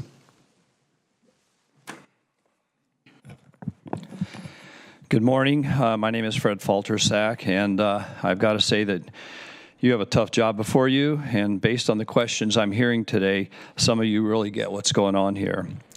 What I have before me is basically my observation. It would appear as though, based on reviewing modifications to the short-term rental ordinance being presented before you today, the goal is certainly not focused on achieving a fair ordinance for all property owners within Monterey County, but it's an ordinance designed on, 1, achieving the goal of one supervisor, Kate Daniels, who is hoping to eliminate what she considers an overabundance of short-term rentals in the residential zoning areas within her District 5. 2, it's achieving the goal of a second supervisor, Glenn Church, who is hoping to make an exception in the ordinance which would not only preserve but enhance and simplify the application process for short-term rental opportunities in both the agricultural zones and residential zones, including his own land tied to agricultural use within District 1. And 3, achieving the goal of creating a legal wordplay within the ordinance by embedding language with the hopes of preempting all the injustices of this ordinance, which will likely be challenged in a future court of law. I understand that this is all under the direction given to county staff by the Board of Supervisors as a result of the motion passed 3-2 back in January public hearing. I don't fault the county staff, as they're only trying to appease the desires of their boss. The opportunity for the Planning Commission here today is not to appease, but to take the difficult road of coming up with a fair ordinance recommendations to be presented to the Board of Supervisors. And as previously stated, the county would be throwing away about $4 million in TOT taxes paid by the short-term rentals. Also stated by staff, the errata memo is very confusing, I think I heard them say, and the oral presentation by staff today is very misleading. There are negligible short-term rentals operated by corporations, if any. That's really about all I have to say here. Wow, 1.5 minutes, or maybe it was 2.5. Anyway, if you have any questions, I'd be glad to answer them. I am a permitted owner of a home and operate my personal residence as a short-term rental. Thank you very much for your time. Beautiful job. Thank you. Hi, good morning. My name's Brianna Tringali, and I don't know if my words, I'm sorry if I'm nervous. I've never been to one of these things. I've never spoken at anything like this. My family was born and raised on the Monterey Peninsula. It's not just where we live. It's our home, our history, our future. Our children attend school there. We're actively involved in the community, and we're not planning to leave. Like many middle-class families in Carmel, we're doing everything we can to hold on to the place we love. We're a hardworking family with 3 children preparing for college. And because we fall into that difficult middle ground, earning too much to qualify for meeting financial aid, not enough to comfortably afford tuition for college, we've had to be creative and disciplined. Every summer, we move into my mother's home so that we can rent our home out responsibly and put income directly towards college savings. It's not a luxury for us, it's a sacrifice, and a strategy to support our children's future and education. We've followed every rule and requirement. We've spent over $10,000. We've had 2 public meetings. We were one of the first people to get our permits. We've worked hard to operate responsibly and respect our neighbors, uphold the standards of our community. We're a middle-class family in Carmel needing to survive here. I respectfully ask you to consider families like ours when making decisions about short-term rentals. We're simply trying to stay in our hometown and give our children the best future possible. We live on an acre. We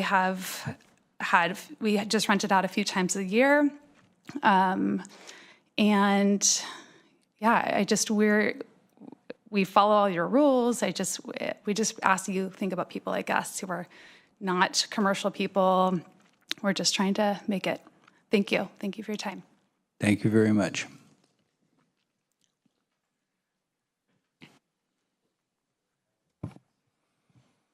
My name is Laura Davis. I'm providing comments on behalf of Landwatch Monterey County. Landwatch supports revised ordinances that limit the number of non-hosted vacation rentals. Landwatch advocates sustainability, equity, and smart growth, including adequate housing for local working families. We have been involved for over 10 years in advocating a vacation rental policy that benefits local community members, people who work in Monterey County but cannot afford to live here. Landwatch supports restricting non-hosted vacation rentals because Monterey County has a severe housing shortage, especially for those who work in our community but cannot afford a home here. Non-hosted vacation rentals take existing housing stock away from the local community. Our county needs housing for people who live and work here. Because of its high desirability as a tourist destination, Monterey County needs strong vacation rental regulations that prioritize workforce housing. The county has invested considerable resources in a housing element that will promote affordable housing. Landwatch encourages the Planning Commission to support a revised vacation rental policy that prioritizes housing for the community. Thank you. Thank you, ma'am. Is there anyone else in the chambers that would like to speak? Like to be heard? Democracy in action. Nope. All right. Seeing no one else. Ms. Melissa, do you have anyone on Zoom?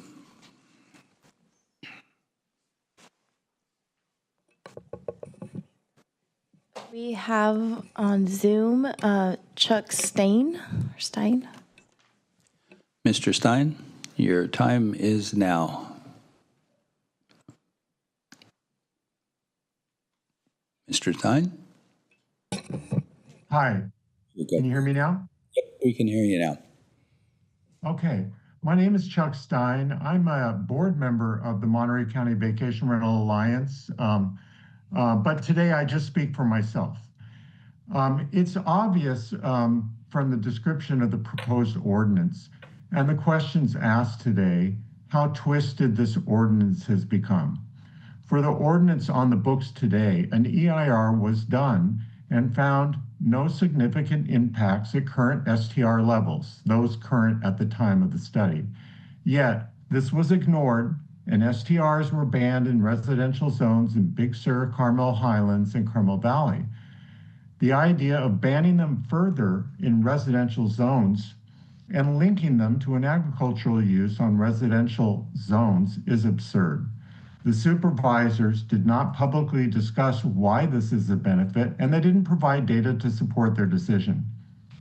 The idea that gatherings such as family and friends reunions or families attending a wedding being housed in a residential area is not an appropriate use is also absurd. Groups come to be with friends or family, attend local events, and do tourist things on the Monterey Peninsula.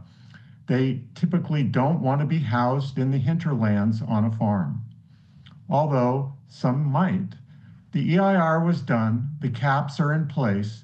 Please provide an option for consideration that removes the requirement for agricultural use in rural residential zones and allows both hosted and non-hosted STRs in low-density residential zones, which are 1 acre or larger, and remove the ban on this in Carmel Valley, Big Sur, and Carmel Highlands. If you are worried about STR density, then add a maximum density requirement that is reasonable. The regulation should have consequences for those who break the rules, and the HCD should enforce those rules. This would remove any bad actors that have annoyed residents in the past. To date, the HCD has done a poor job at this, which is one of the reasons we are here today. Regarding the idea that corporations are taking over the STR market, I've done the analysis. As of December 24, about 10% of TOT certificates were held by corporations. Most of those were LLCs owned by families. This is a red herring argument and not based on real data. Also, hosted STRs only support a small portion of current STR demand. Most visitors don't want to share a kitchen and a living room with the host, and this does not work for groups that have been coming. Thank you very much. Thank you, sir. Appreciate that. Is there anyone else? We have David H. Hi, can you hear me? Yes, David, we can. Hi, Supervisor. Planning Commission, thanks so much for listening to us and dealing with this issue diligently and patiently over the years. I am opposed to this ordinance. I think that banning short-term rentals in this way countywide would be not only devastating to the local economy, but also devastating to a lot of the people, the workforce in the area.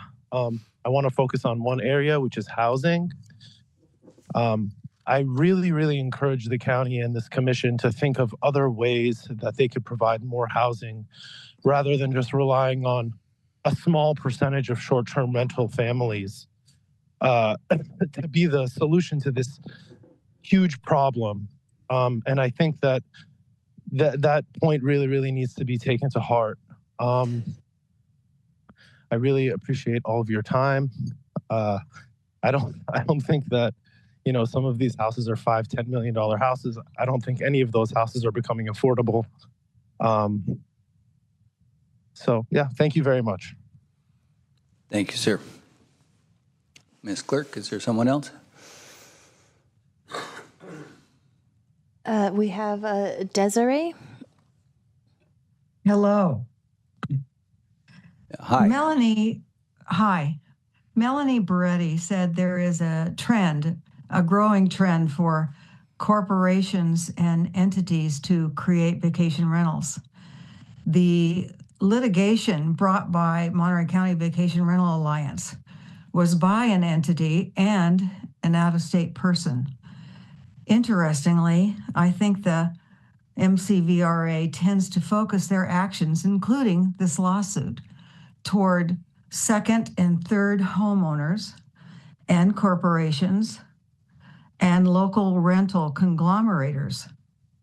It's a follow the money situation. Being a property owner, I think, doesn't seem to be enough of a free pass. If you are a corporation, an entity, or an out-of-state or out-of-county owner, you are unvested in our community.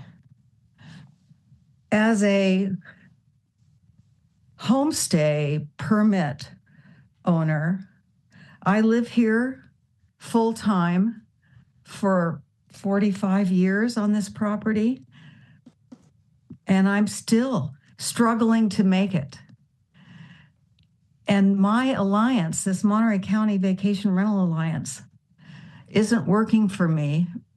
Now it seems they're working against me. Thank you. Thank you, ma'am. Would it be possible to get your full name for the record, please, before you leave us? Desiree, sure. Desiree Gillingham. Thank you very much. Appreciate that. Ms. Clerk? We have R. Matt. Are Hello? you? Yeah, there we go. Can you hear We me? can hear you. Okay, I'm Richard Matthews. I am a member of the MCVRA. We are here because the current ordinances include two restrictions that are constitutionally incorrect or can be challenged on the basis of constitutionality. The homestays must be owned and operated by the owner, and the vacation rental types all must be in the name of a person, not an LLC. Many people use an LLC just for their liability purposes for other assets they own. I once ran the whole issue of keeping track of the owners in MCVRA. We had about 400 when I was doing it, and not one of them were a corporation. Now, these constitutional issues can easily be resolved by, one, designating that the operator can operate and live in the homestay. Two, by allowing vacation rentals to be titled in an LLC with sworn testimony that neither the owner nor any immediate family owns another vacation rental in the county, no matter how it is titled in its property. Had these straightforward fixes been adopted by previously, we would not even be here. Instead, the Board of Supervisors chose the nuclear option, banning all short-term rentals in every residential area except agriculture.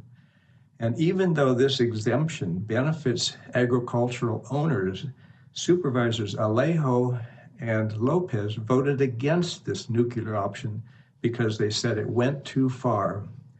So today you are considering ordinances that will propose to ban all short-term rentals in residential areas except ag.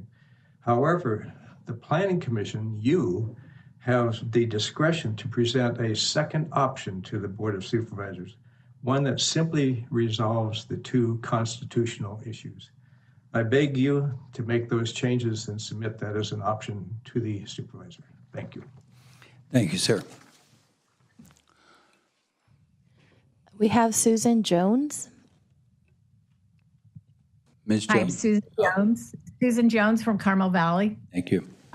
For 10 years, this county has dragged its feet on short-term rentals.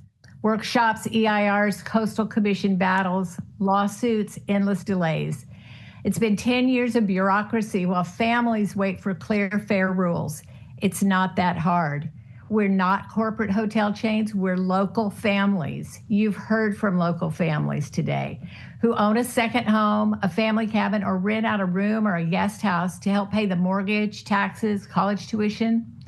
Our short-term rentals are not taking housing off the market for locals. Most are in areas without year-round demand for long-term rentals, or they're hosted units where we live on site. These properties would sit empty or be underused without this income. They will not become affordable housing. Yet your proposals banning non-hosted rentals, prohibiting them in residential zones, phasing out existing operators, tightening hosted rules will devastate these families. You'll wipe out supplemental income that keeps people in their homes, forces sales at a loss, or pushes them into foreclosure. That's real financial harm to real Monterey County residents, not abstract policy. Stop punishing families to appease lawsuits and special interests. Recommend something simple, balanced, and humane. Allow short-term rentals in unlimited locations with no geographic or residential bans. Cap the total permitted short-term rentals at 4% of the county housing stock. That's reasonable protection without destruction. And then enforce the basics: occupancy by number of beds, strict noise and nuisance rules, and required parking. These people will pay their TOT and the county will keep that money. 10 years is enough suffering. Please do the right thing today and protect families, not ideology. Thank you. Thank you, ma'am. Trey. Good morning, Commissioners. My name's Trey Kropp. I'm a resident of Big Sur. The definition of hosted in the proposed ordinance needs to be very clear. If hosted means renting a room inside an owner-occupied primary residence, that's straightforward. But if hosted includes renting entire houses, ADUs, or guest houses, while an owner or employee of the owner simply lives somewhere else on the property, then in practice that begins to function as a full-time visitor-serving commercial use rather than a residential one. The Board of Supervisors already expressed core support for prohibiting short-term rentals in residential areas. So clear definitions will be essential to make sure that the policy direction is actually achieved in practice. A property owner could have an employee living in a small unit on site while the main house operates as a year-round vacation rental. That may technically meet the loose definition of hosted, but that unit isn't truly part of the local housing supply. It's tied to the operation of a commercial use that only exists as long as someone is renting it as a business. That's very different from housing available to local residents. In Big Sur, where housing is extremely limited and much of the land is zoned watershed and scenic conservation rather than conventional residential zoning, those distinctions matter a lot. Without clear definitions, the ordinance can unintentionally allow those non-commercial properties to function as commercial lodging with on-site staff rather than true residential use. Thank you, commissioners, for your time. Thank you, sir. Lowell?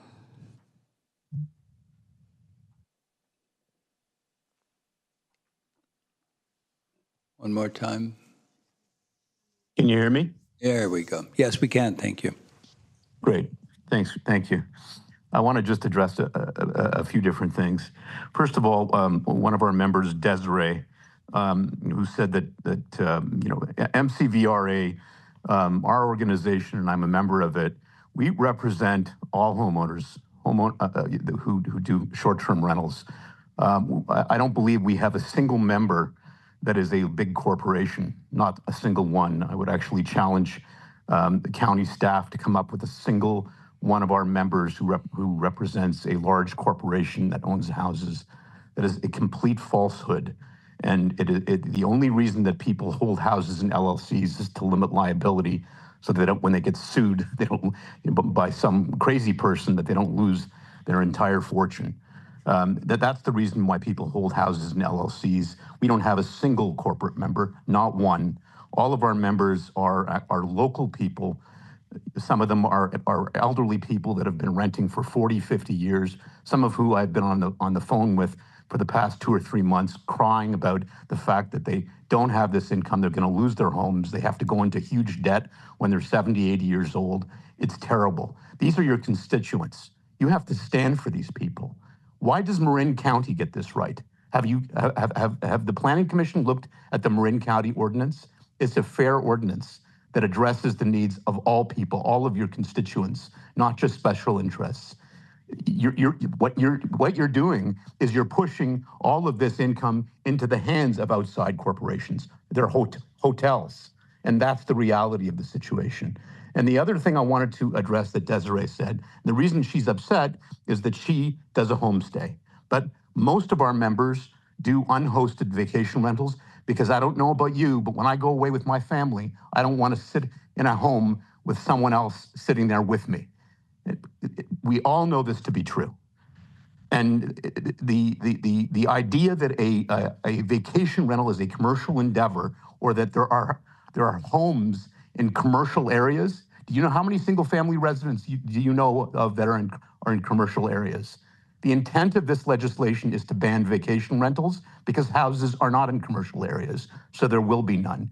And if you go and look on the various platforms right now, Airbnb or VRBO or any of these other platforms, and look for a hosted vacation rental on the entire unincorporated Monterey coast, there's zero.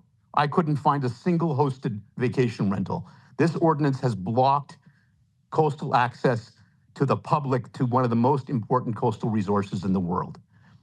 I mean, I go back to another thing about Desiree's point, which I found upsetting, is that she's one of our members, but we represent all of our members, hosted, unhosted, homestays, all members.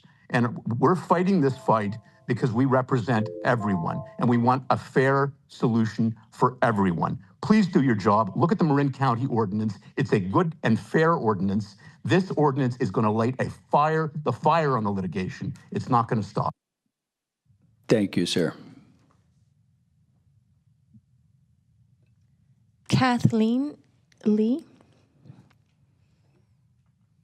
Mr. Chair, Yes. While we're waiting for the next speaker, I just want to say that comments should be directed to us and not to members of the public and any other speakers. This should be a safe space for everyone to speak their opinion, and all opinions should be directed to us and staff. Thank you, Commissioner Roberts. Good point. Yes, Kathleen Lee. Good morning, Commissioner Getzman and the members of the Planning Commission. My name is Kathleen Lee, and I am speaking today representing the Pebble Beach Company. I just wanted to thank the staff for working so quickly to bring forward board direction, but I do also want to reiterate Pebble Beach Company's opposition to commercial vacation rentals, both hosted and non-hosted, especially in the Del Monte Forest. Basically, our concern is that commercial use of residential property in residential zoned areas. I do want to note that there are a number of commercial vacation rental permits that are going before the zoning administrator tomorrow and also on the 28th, both in Del Monte Forest and otherwise in the county, which is ultimately, I believe, going to cause some confusion with if these new rules go forward. We do ask the county for continued enforcement of the rules that are in place. And we further ask that the vacation rental dashboard, which is a really wonderful tool, but that be updated to reflect previously approved commercial vacation rentals. Notably, we were looking at Del Monte Forest, and there were previously 16 commercial vacation rentals approved in Del Monte Forest. And today, the dashboard shows one and one homestay, with a number of pending. So for policymakers, residents, and for others who are interested in this topic, when the information that's publicly facing isn't as up to date as it could be, it really makes it difficult to understand issues like density.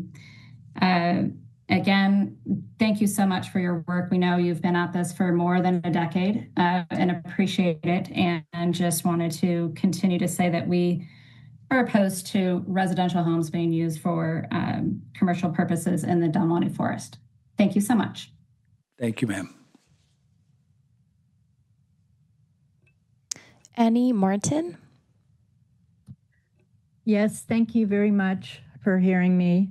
I own Sanctuary Vacation Rentals, and I manage about 250 homes throughout the whole peninsula. I would say that probably 70% are 30-day rentals. I started my business in 2006 when the whole economic turndown happened, and I basically tried to save my own home and help save others. All I've ever wanted to do as I built our business is to welcome visitors to the Monterey County and also make it possible for people who have a second home to be able to one day move here and become part of the community.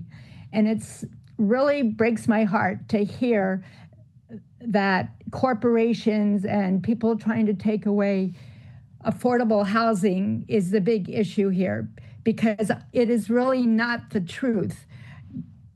$2 million houses are not affordable. And I learned when Pacific Grove, we lost 60 homes there.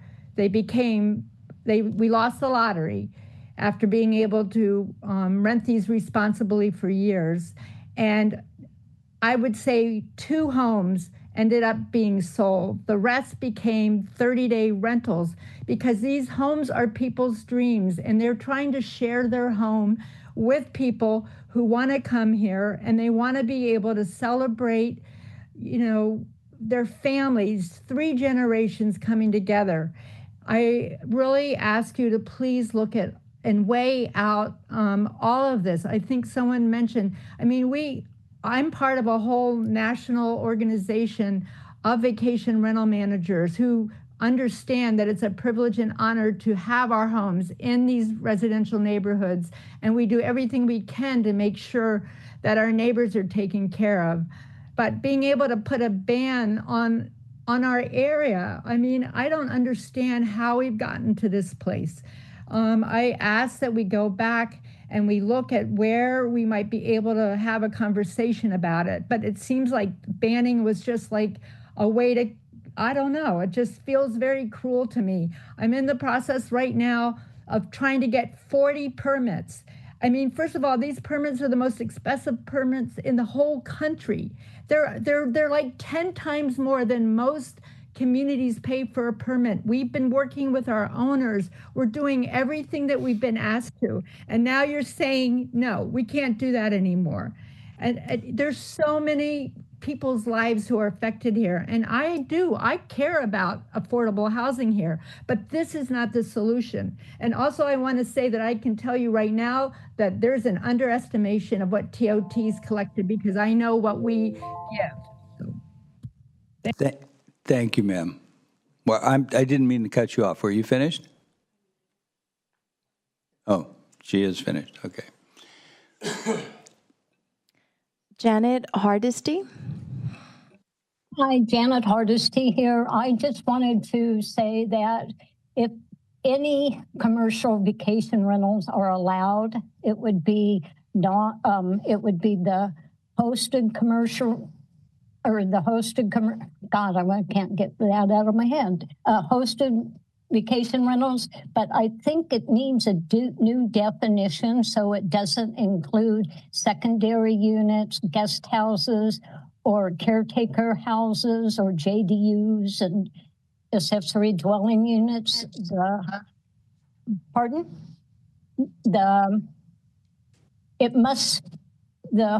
hosted vacation rental must take place in the primary single-family dwelling unit and no other unit on the property, with either the manager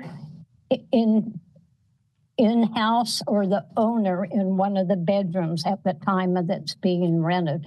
Because if it's in a different building on the property, it's a unhosted commercial vacation rental. And for Carmel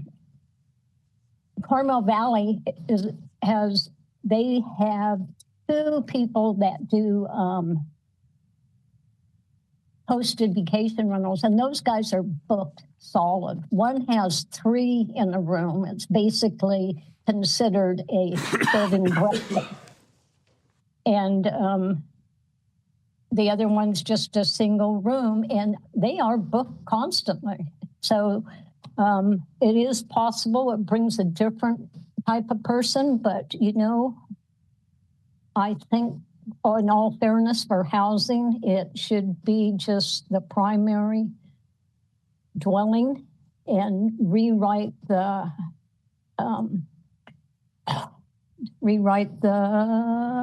whatever for it, and also fill in the loopholes.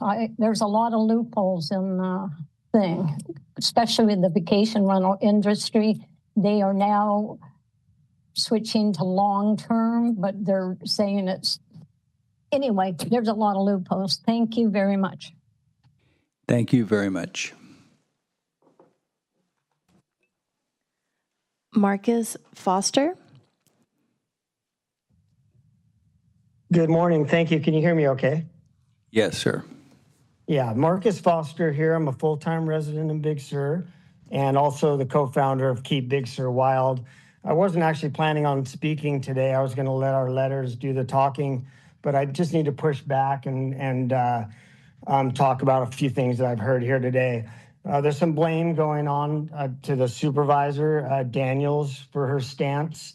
And then this, really the people being so upset that this is being proposed. But it's only being proposed because it got brought on a lawsuit by the Vacation Rental Alliance. We wouldn't be here today if that didn't happen. We spent a decade of trying to compromise and came up with a plan and an ordinance that people that don't believe in short-term rentals didn't like all of it, and the people that do short-term rentals didn't like, and we met somewhere in the middle, and we're here today because of the lawsuit. Secondly, there's this push that the county is going to lose TOT tax and jobs because of this. People that can't stay in houses, in residences, will be staying at hotels where they will be paying TOT tax. Those legal operating hotels will then need more employees because they will be busier and jobs will increase. Thirdly, everybody seems to think that, these big, putting back these big corporations that are buying up houses. And I understand that. I don't think that is happening mass scale, but I want to use a couple descriptions of what is happening, and it might not be on a corporate level. And I don't have much time. I'll use two. We have one house where is owned by an out of town person. He leases that house to a company called Nature Villas, who has other luxury homes around California where they do vacation rentals and large-scale weddings. So that is an example. When you say corporate, maybe not, it's a business. And then another example is someone who's very outspoken about not being able to afford their house, the affordability for people to stay. This gentleman has 5 luxury multi-million-dollar homes, 4 of which he rents out on a platform with a business name. And it is a business to buy up homes and rent them out as hotels. So it might not be a corporation, but it is definitely a business. And lastly, we can't keep talking about the housing crisis in Monterey County and then just allow for homes, residences to be turned into commercial hotels. Thank you for your time. Thank you, sir. Commissioner Getzelman, I'm going to have to excuse myself. I'm going to have to leave right now. But if I may, just in terms of what I've heard, just briefly, I know that the staff looked at the information based on what the supervisors gave her. But if I stayed and if I had to make a decision, I'd say for it to be taken back, and I would vote no on it, just based on the information we've gotten. Obviously, I haven't heard all the other information. But anyways, I just wanted to give my 2 cents, and excuse me. Yeah, I'm sorry we'll be losing you. Thank you. We have Doug Clay. Yes, thank you for the opportunity to speak. I'm here today just to speak in opposition of the amendment to the short-term rental ordinance.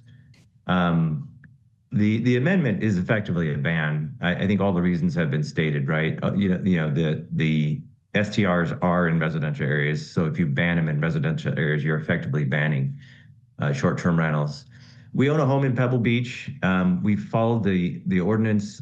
We are in the application process. We've been operating without complaint or incident. We happen to be part of Annie Martin's Sanctuary Vacation Rentals. It's a very well-run operation. We're respectful to the community. Our understanding is the purpose of the ordinance, the whole process has been about improving housing affordability and access, but I think it's been discussed widely that the number of homes and the type of homes that we're talking about are not going to make any impact on housing affordability and availability. I think the county needs to really think about what programs and things can be done to provide housing starts in dense housing in areas in the price points that are going to help the people you're trying to help. I think this amendment indiscriminately just bans things, and it undoes the work that was done for years to create the existing ordinance. And I'd echo the comments of several of the people, both for and against, that while none of us love the current ordinance, it's the result of years of work and compromise. There are things in the ordinance that are challenging to us.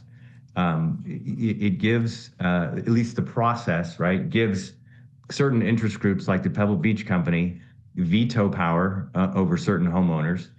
And I think we should really look at whether the Pebble Beach Company should really think of us as competition, or are we actually enhancing the goals of the Pebble Beach Company by bringing additional people into the area? Multi-generational families stay at our home, people with handicaps, pets, those sorts of things. And just the idea that a group of 6 or 8 as a family is going to go over to Spanish Bay is just not going to happen, right? So if we ban short-term rentals in residential areas, we're effectively saying to people who want short-term rentals and to be in an actual home for themselves, we're actually asking them to go somewhere else. So I think this, and if you go back, Supervisor Daniels did in a holiday newsletter bring this idea up and then brought it. So it's not something that the board really came up with collectively. Thank you. Thank you, sir. We have Diane Mazet.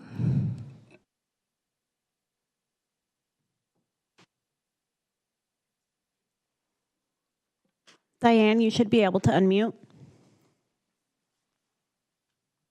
Thank you very much. I've been following this for 10 years. And so the planning commissioners, I know not all of you have been on for 10 years, but I want to thank you for the leadership and courage you demonstrated over a year ago when you advanced a comprehensive short-term rental ordinance to the Board of Supervisors after decades of work and some really difficult conversations. And people were downright mad on both sides. That proposal reflected months of careful work, public engagement, and meaningful compromise. It acknowledged community concerns while also recognizing the important role STIRs play in Monterey County's visitor economy and for local families like ours. Our family's owned a home in RDR, unincorporated Monterey County, for over 50 years. We're not a corporation. We're not a large commercial ag operator. We're local homeowners trying to responsibly maintain and keep our family home. Some of the STIR's income helps us cover rising costs, maintenance, property taxes, so we can preserve a home that has deep personal meaning to us. The ordinance approved by the Board of Supervisors was not perfect for any one group, but that was precisely why it represented real progress. All sides gave up certain things. Property owners accepted stronger oversight and clearer rules. Communities gained accountability and structure. It was a thoughtful first step towards reasonable regulation rather than elimination. STIRs provide, as many people have said, a viable alternative to traditional hotels. They serve large families, multi-generational travelers, and guests seeking experiences in areas where hotels do not exist. They support local small businesses through the county, from cleaners, landscapers, to restaurants and shops. Some of the provisions of the adopted ordinance were later challenged because they were not legally permissible under California law. That legal action was not intended to dismantle regulation, but to ensure that the framework operates within lawful boundaries. I'm sure that's what we all want. True. It's deeply... Diane Maze. Hello? It's deeply concerning that this effort to correct legal issues has led to calls for a complete ban on STIRs. It appears to be an overly reactive response. A ban would punish responsible local families and visitors while doing little to address the real concerns that led to the regulation in the first place. I respectfully urge you to continue supporting balanced, lawful STIR regulation rather than pursuing an outright ban. The work you advanced created a strong foundation. With thoughtful refinement, Monterey County can maintain oversight, protect neighborhoods, and still allow families like ours to responsibly share our homes and remain part of this community. Thank you for your service and your continued commitment to thoughtful, fair planning decisions. Thank you, ma'am. Linda Marin. Oh, good after. Is it morning or afternoon? Correct. Good afternoon, I'll say. Chair and members of the Planning Commission, I want to really thank you, Commissioner Getzel, for being so welcoming to the participants. We're here today because in 2024, in the Planning Commission's efforts to maximize long-term housing, but at the extreme cost of short-term rental community, you recommended to the Board of Supervisors inland and coastal STR ordinances that overreached into unconstitutionality. And when Monterey County Vacation Rental defended its members in the only way possible to bring a lawsuit against those ordinances, one of the supervisors expressed outrage at the temerity and ungratefulness of those of us who had stood to be so seriously harmed by the county's overreach. it was odd, as if the majority of supervisors would have been satisfied to have unconstitutional STR laws on the books if the litigious, greedy MCVR opponents had just accepted them as approved. But that's not why we brought the lawsuit. I think you know that MCVRA has never stood in opposition to the county's efforts to pass effective and affordable and enforceable STR rules. We need those.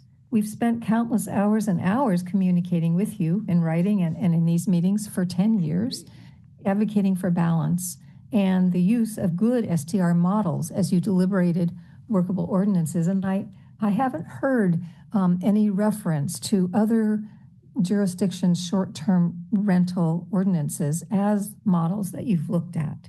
But I think that that's necessary. The current recommendation to amend the STR ordinances that were recently passed are overreaching farther still. Please, I think you're hearing from many of us, help the Board of Supervisors by not producing another astonishingly out of balance and probably unconstitutional set of ordinances. We would rather not be in a lawsuit with the county. It's time consuming and stressful and it's expensive. And to add insult to injury, we're not only having to raise money for our lawyers, but for the county's lawyers funded by our taxes. This is especially challenging when the county's current STR ordinances have forced many of us to shut down or pause our short-term rentals. Please bring balance to the next draft and stop the need for future litigation. And I thank you. Thank you, ma'am.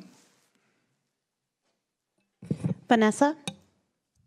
Hello, my name is Vanessa, and I'm just wanting to express my concerns about STRs, and I just support the Carmel Valley residents in opposing STRs, and that's just what I wanted to say. So thank you. Thank you. Bruce? Yes, thank you for taking my information. I do support the current proposed resolution to ban STRs in residential areas. We see that the efforts Oops. I'm sorry, Bruce, I accidentally muted you, and instead of unmuting the next person, could you please unmute again? Sorry about that. I am unmuted, I think.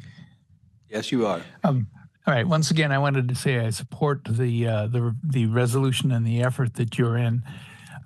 We do have, living here in Big Sur, we see houses that are empty most of the time. On weekends, there may be a car or two in front of the home, but it's a different car every week. These are non-registered STRs.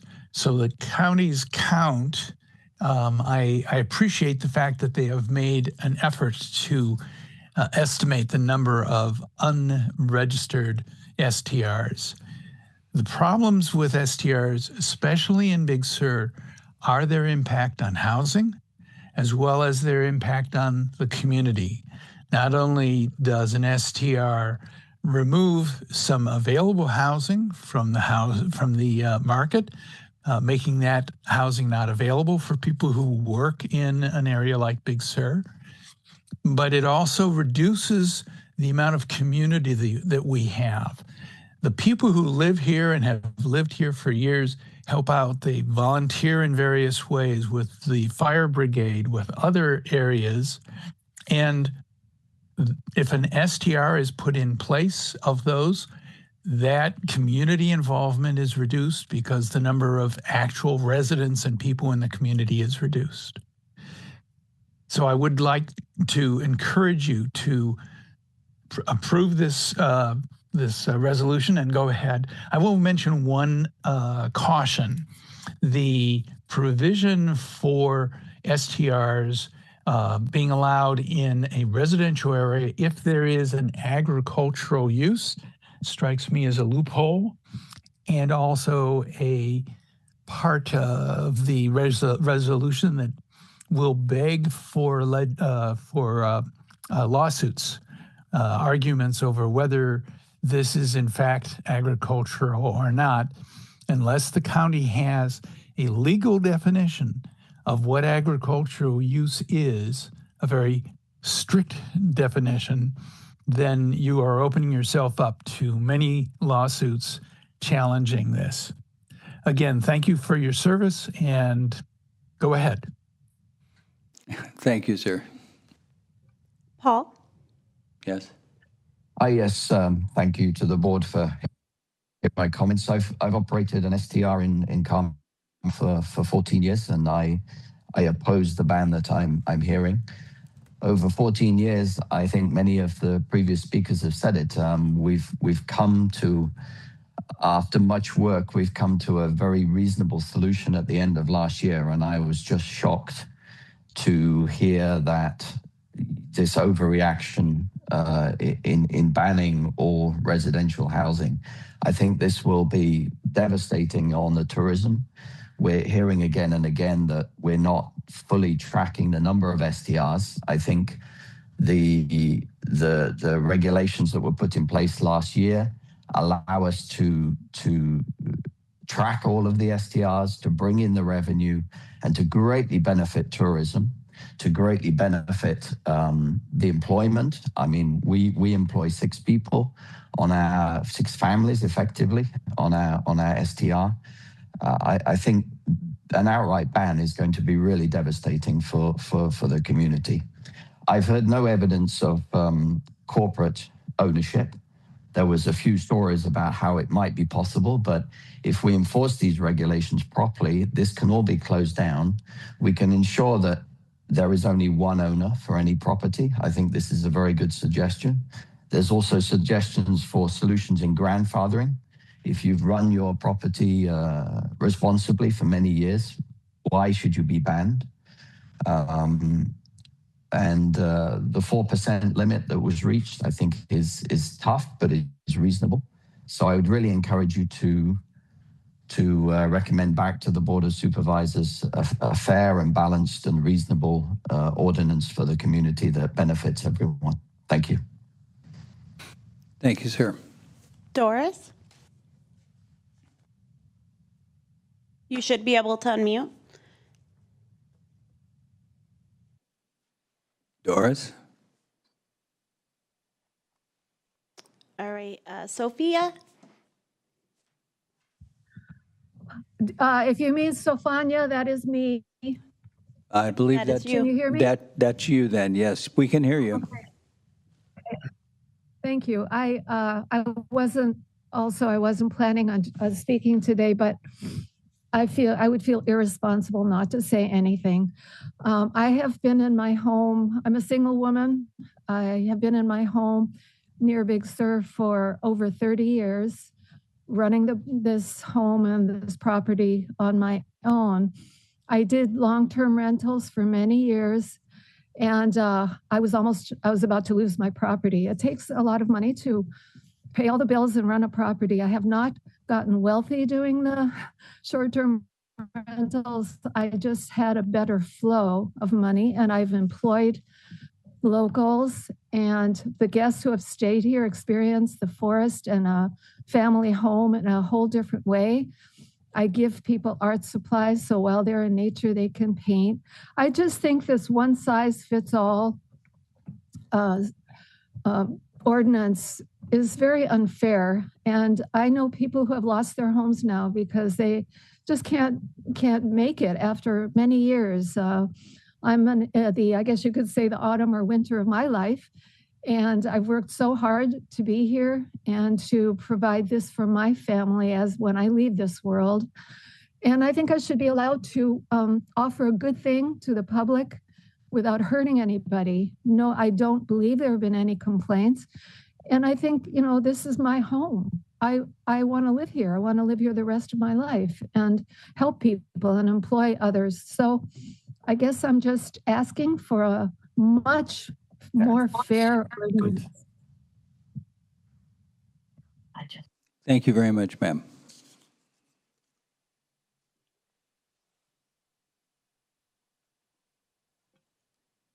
Doris, it looks like you have raised your hand again. Are you able to unmute? Can you hear me now? Yes, we can hear you. Okay. So my name is Doris Fabre. I'm sorry I can't physically attend this meeting today. I've been to many over the years, but I just wanted to add my name to the opposition of STRs. Over the years, I've come to feel like, maybe I can be okay with homestay STRs where someone is actually on the property with the renters overseeing everything. But where we live out in Carmel Valley, there are numerous no host, I guess you'd call them, STRs, and almost daily we are affected by these properties. So personally, my husband and I didn't buy in a residentially zoned neighborhood that costs a lot of money to have renters coming and going in the neighborhood next door to us. And I've been listening to a lot of these people who have these properties that they rent out that is a no host. I want to know how they would feel if they were surrounded by STRs. So anyway, that's my take on it, and I want to see STRs in Carmel Valley banned altogether. But like I say, I mean, if it comes down to giving a little, I'll go for homestays. So that's it. I appreciate your time. Thank you. Thank you, ma'am. That's it? Are we done? Okay, good. All right. That is public comment for the time being then. Ms. Beretti, do you have any summation or perhaps? No, I did. The only piece I did, a couple of different individuals stated that there was lack of clarity in the hosted vacation rentals. I did just want to clarify, I did verify in the amended regulations that a hosted vacation rental explicitly says the operator must reside in at least one bedroom within the unit, and the regulations continue to bring forward that only one unit per, and it must be in a single family dwelling, not accessory dwelling units or other such. So I did just want to clarify that is what the actual regulations say. Aside from that, just happy to answer questions. Thank you. Mr. Spencer, did you want to do any summation of any kind? Or are you good? You're good. Okay, very good. All right, then let's bring it back to the commission. Commissioner Herzl. Could you just point me to which title that falls in?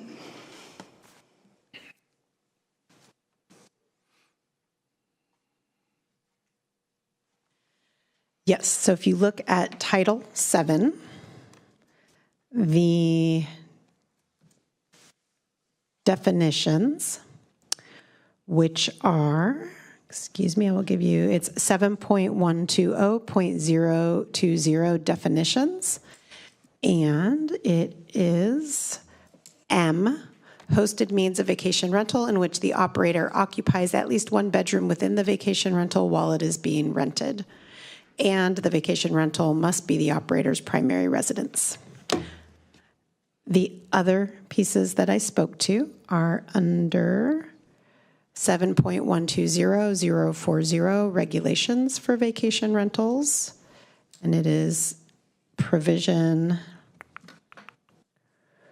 V and W, that vacation rentals shall be allowed only in residential property, may not be in temporary occupancy or non-habitable structures, and vacation rentals shall only be allowed in a single-family dwelling. They are prohibited in duplexes, condominiums, multifamily, accessory dwelling units, junior accessory dwelling units, etc.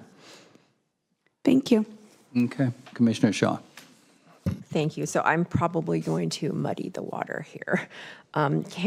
Is it on the table that we could just remove the two problematic portions of this ordinance and move forward? Because we have a cap that seems to be reasonable. It's a compromise. Everyone's said that multiple times, that it's not going to be ideal. We're not going to be able to make everybody happy.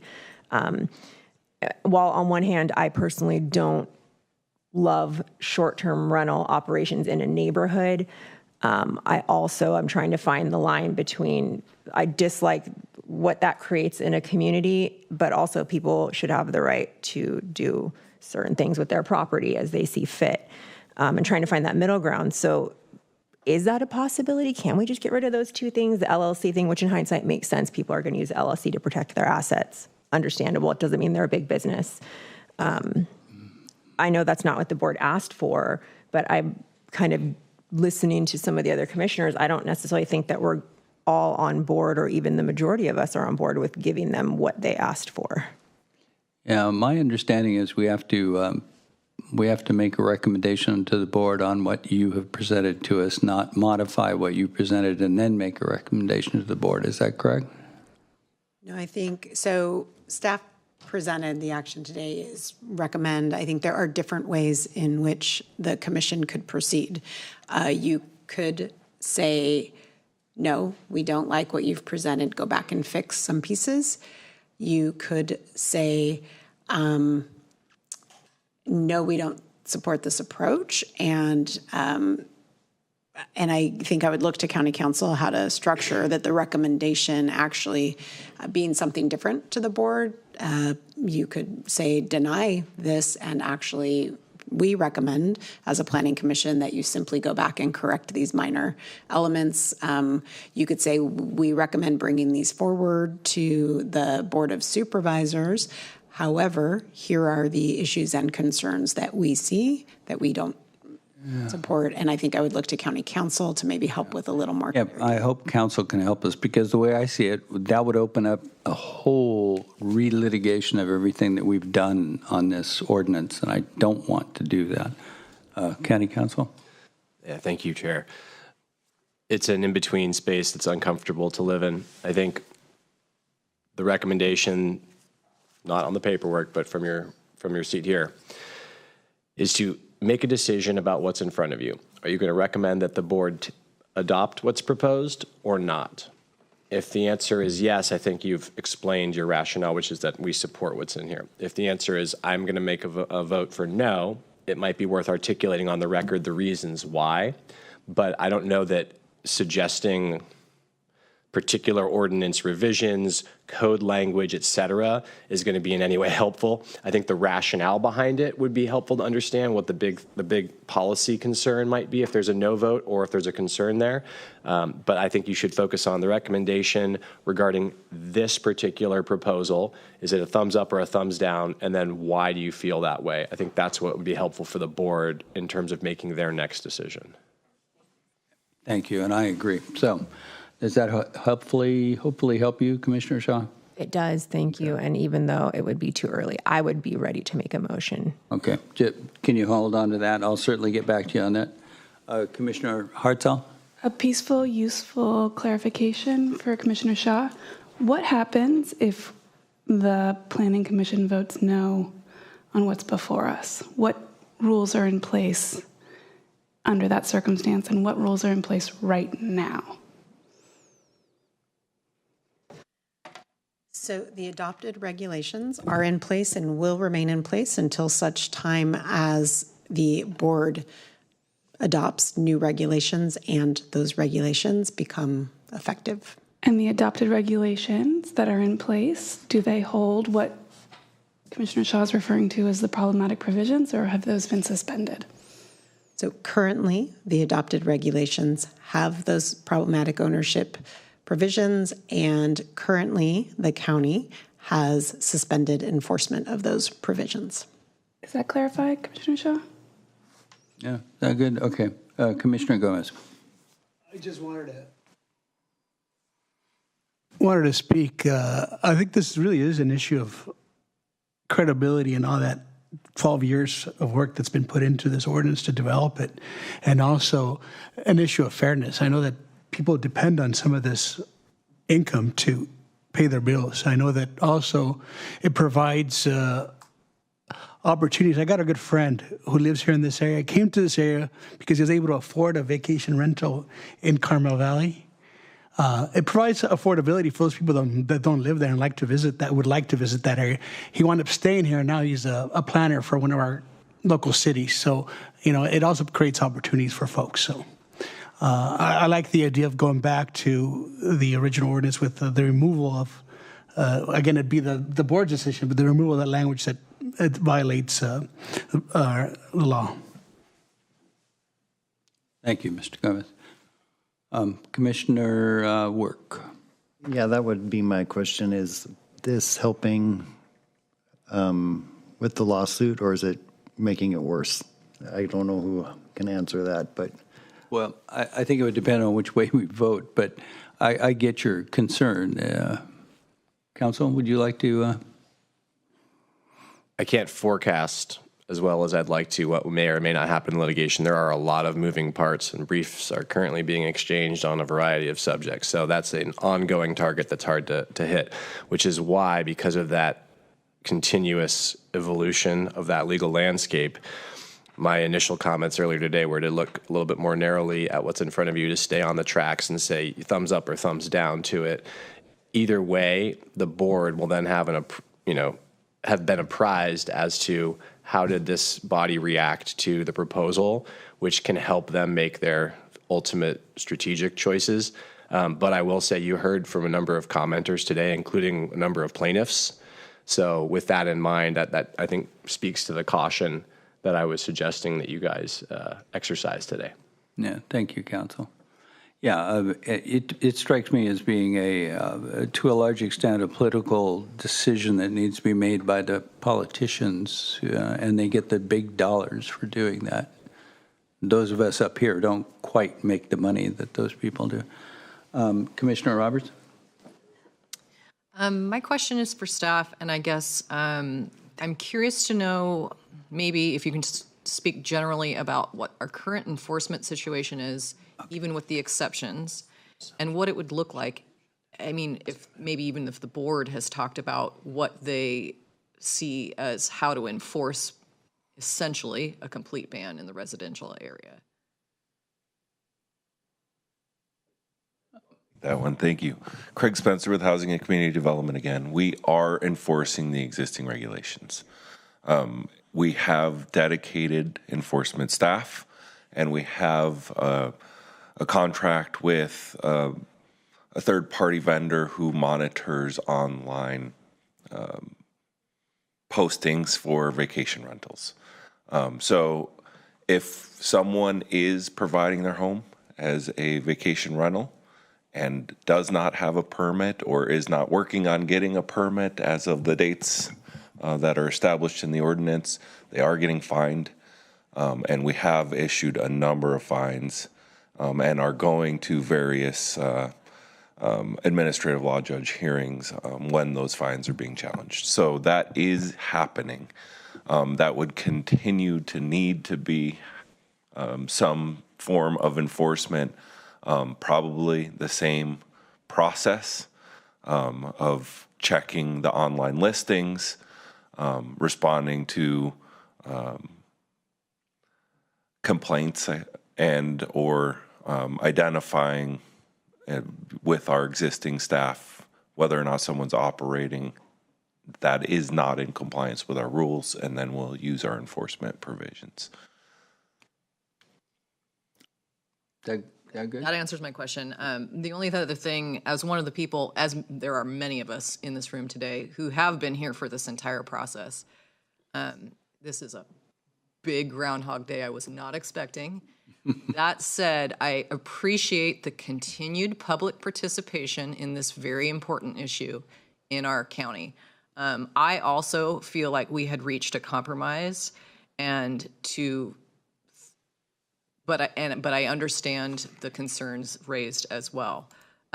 With that said, I also will not be supporting this proposed ordinance today, but for very specific reasons. One, I am not okay with an exception for any residential areas, ag, whatever the case can be. If the Board of Supervisors are expecting a ban in residential areas, it is important to me that that is true for any residential area without exception.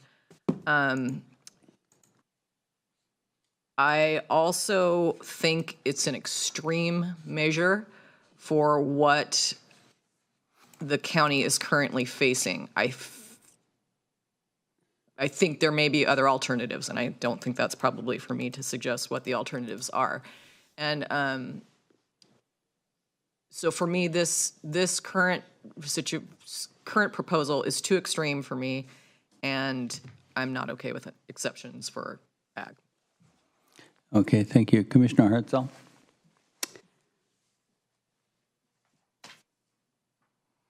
I really like the original ordinance. I'm sad that it's not enforced with all of its language in place. And I understand why that's happening because of the litigation. And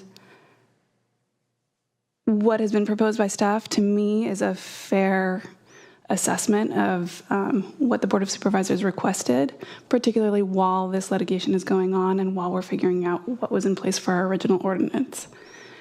I guess what my question is to either to council or to staff is, after the litigation, do we get our original ordinance back in some modified way? Or is this a forever piece of legislation? Yeah, thank you. Immortals, lawyers' words is it depends. So it depends on the outcome of the litigation. Sometimes cases settle, sometimes they go to trial. Ultimately, if this case were to go all the way through and have a ruling, the ruling would determine what the viability of certain language is or isn't, whether it can or cannot remain. And so you'd have to play that entirely out. And so I can't answer it for you, unfortunately. But if the county were to prevail in the litigation, the ordinance would remain as it is. And if we were to make adjustments now and then later prevail in the ordinance, there's nothing preventing us from revising our ordinances. That's one of the benefits of being a legislative body, is you can change rules. Yeah. Too soon then. Okay. Commissioner Montalbes. Thank you, Mr. Chair. I just wanted to hear again from council, I believe, a recap on the litigation issues that should be the focus of our discussion.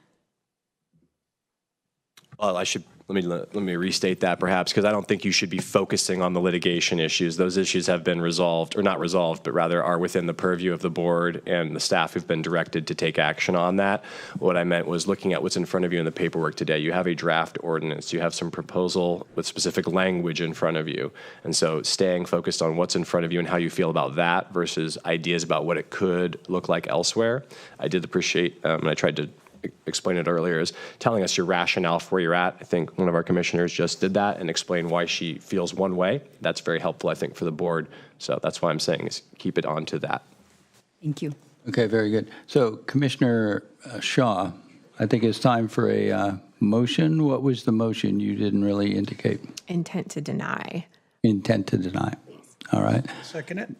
And Commissioner Gomez seconds. So we have a motion, but I'd like to hear from people if they, as I read the group, I would say right now probably most people will vote to deny. But if there is a position that I'm not seeing, please raise your hand. Commissioner Hartzell, would you be in deference to the motion? Because if you are, I would like to get your thoughts. What does it mean to be in deference to a motion? Well, you know what I mean. I want to get your point of view, because I think Commissioner Roberts did a wonderful job of explaining a position in opposition, but I would like to get a position, if there is a different one, I'd like to get it on the record.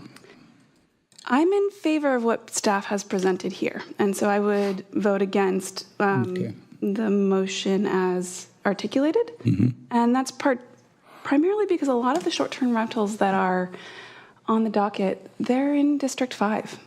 And I have a lot of empathy for the people who can't afford to have their house without a short-term rental. I can't afford to buy a house in District 5 either. I rent.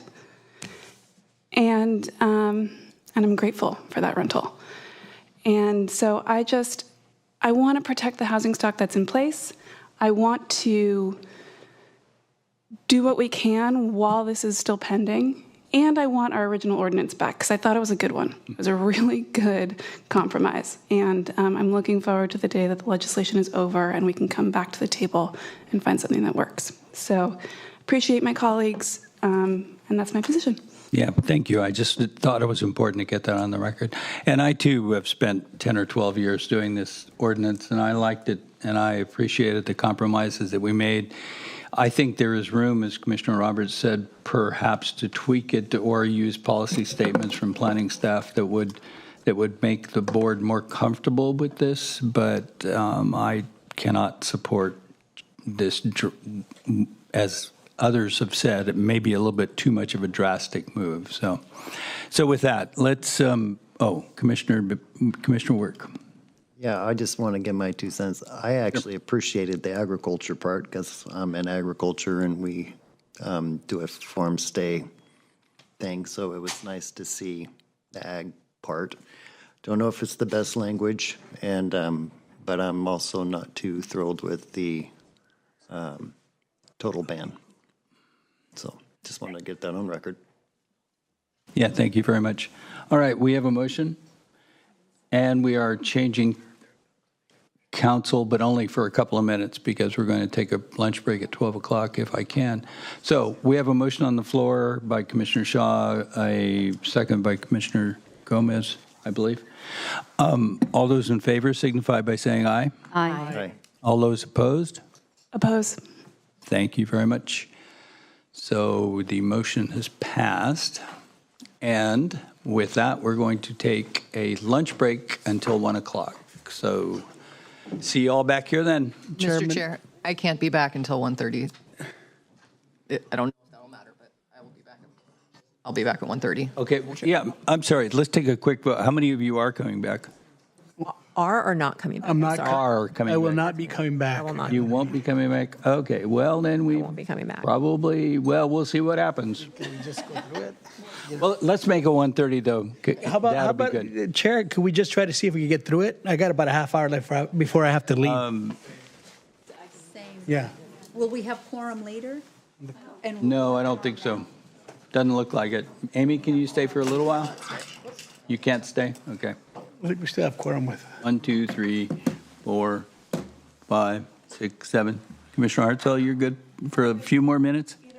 Okay. All right. Well, let's move on then and get this out of the way. Maybe we can do that. Thank you.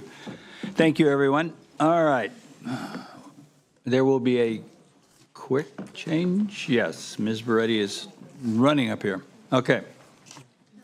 So what we will do then is we will, for those of you who may be staying for item number 10 on the agenda, which is PLN number 230339. We have county council. We have a new county council in attendance, so we're good to go. And we have staff to present. Staff, proceed when you're ready.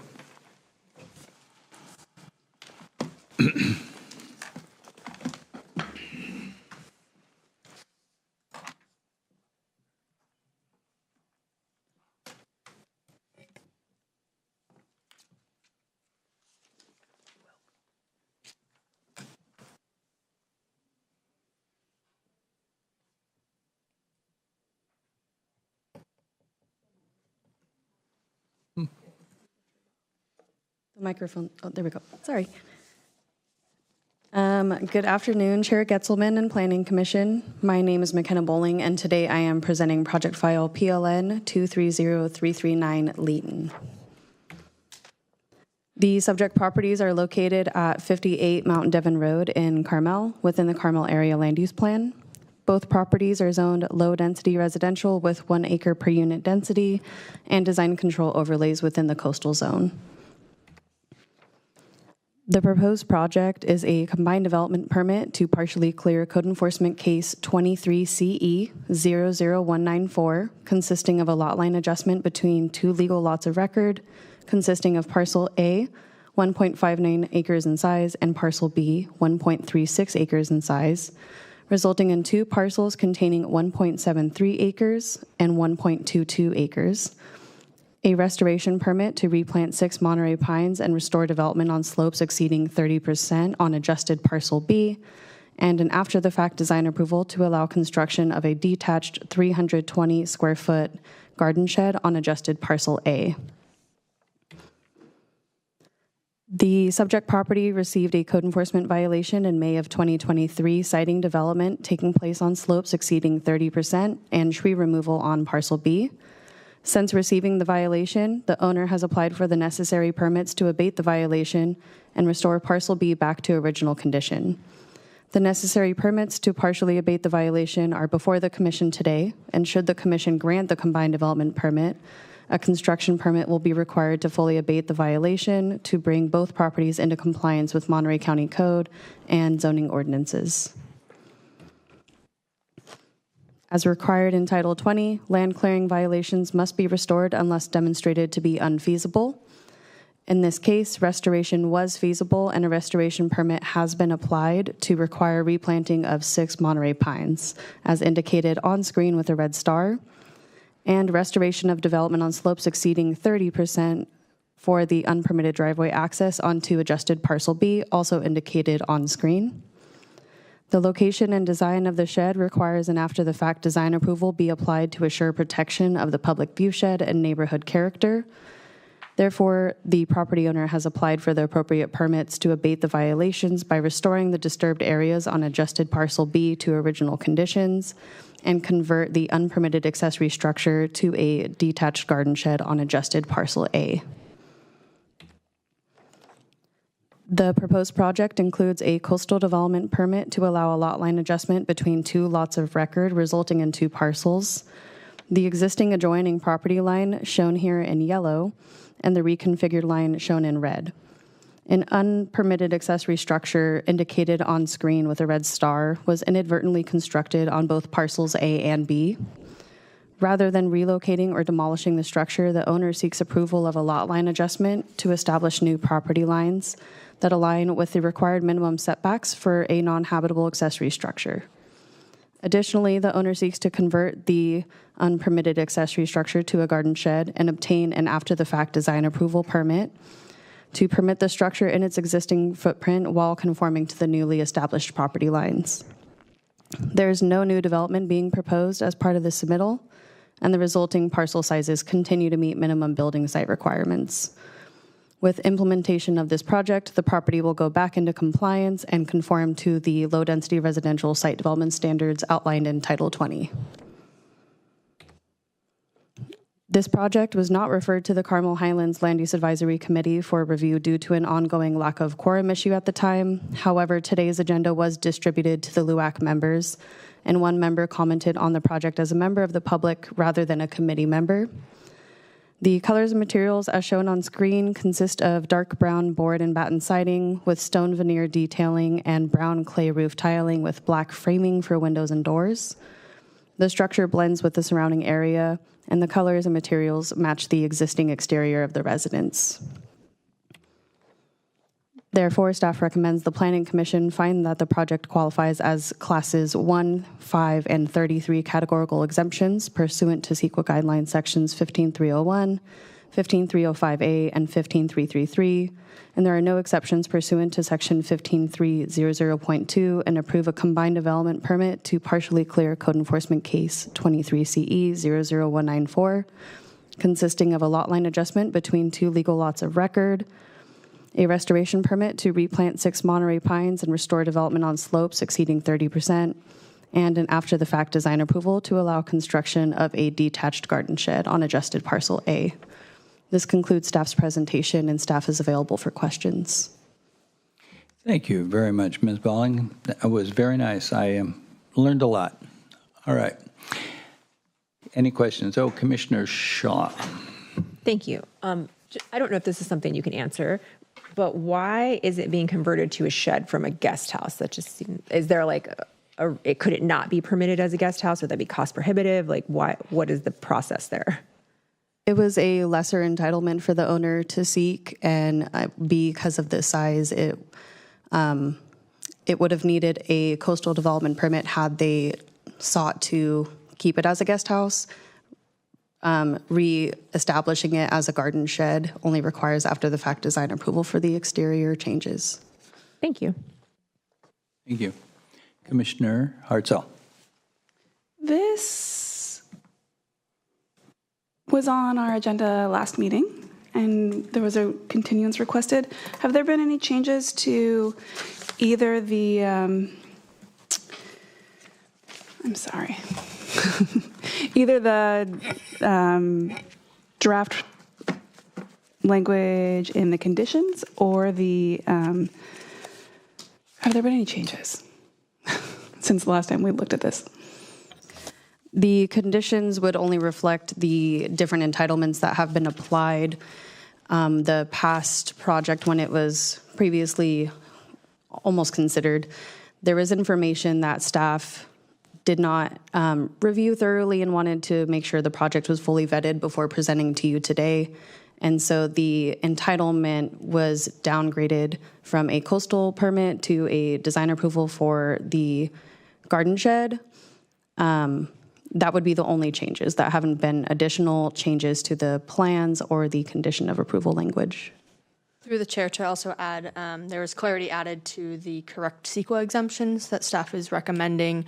And then also staff would like to add an additional condition, the indemnification agreement, and that would be condition number 9. It is not in your packet today, but staff would recommend that that is added. Why isn't it in my packet? It was inadvertently not included in today's packet, but staff is recommending it as an errata item. Can you describe the indemnification provision to me? Sure. The indemnification agreement is a standard condition of approval that is applied to all projects going before a public hearing. It essentially indemnifies the county from any action that may be taken as a result of approving the project. Got it. And for the trees, we are replanting some trees here, tree replacement.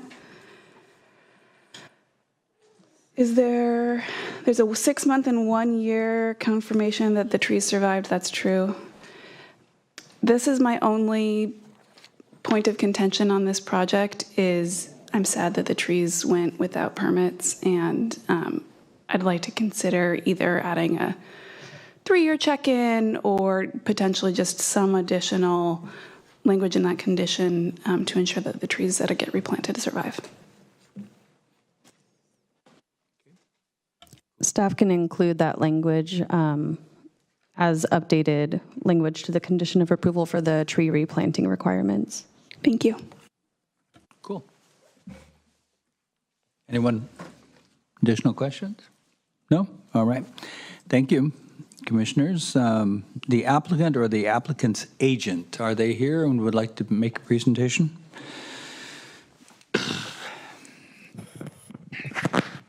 Good afternoon.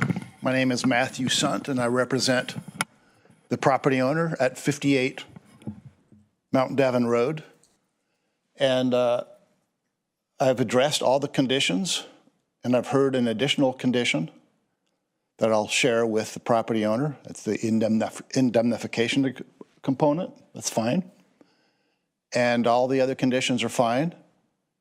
And the property owner understands that, and I'll be tracking the process with the property owner to assure that all the conditions are met. And as I recall, trees to be replaced, planted within 6 months, and then another year-in checkup. And now I'm hearing a 3rd-year checkup. Did I catch that correctly, McKenna? Is Commissioner Hartzell recommending another checkup at 3 years? Commissioner Hartzell, what were you recommending? That is what I'm recommending. Pictures, 3 years. Okay, so we'll be planting, as I recall, we're planting within 6 months. It'll be much sooner than that, by the way. We'll check in a year, and then we'll check in 3 years. And the property owner will be glad to do that. And the property owner wants this water under the bridge ASAP.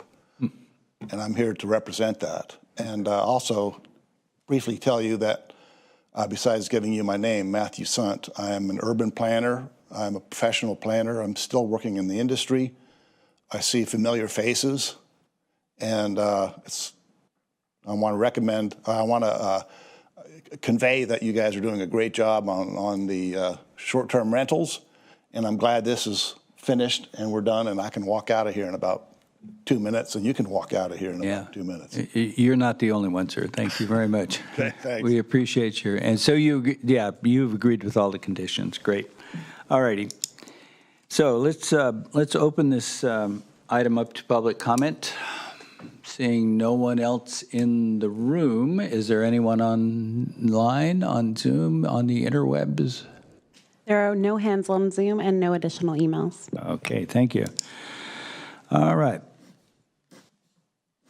And staff, was there anything in there that you heard that you want to talk to, address? No, but staff is happy to incorporate the changes made to the condition text. Okay, great. That's super. All right, then. Commissioner Gomez? I'm prepared to make a motion with those additional changes that was recommended by. Okay, very good. And Commissioner Hartzell seconds that. All righty. All those in favor signify by saying aye. Aye. All those opposed? It passes unanimously. Thank you, everyone. Now, next on the agenda is the department report. Sorry, did I catch you off guard? Thank you. Staff does not have anything that they feel salient to update the commission on. And yes, it caught me a little off guard. Apologies. But no, I think we're good. Thank you. Okay, that's great. All right, then let's adjourn this puppy at, where are we here? 12:15 p.m. Thank you, everyone. Appreciate your help. All your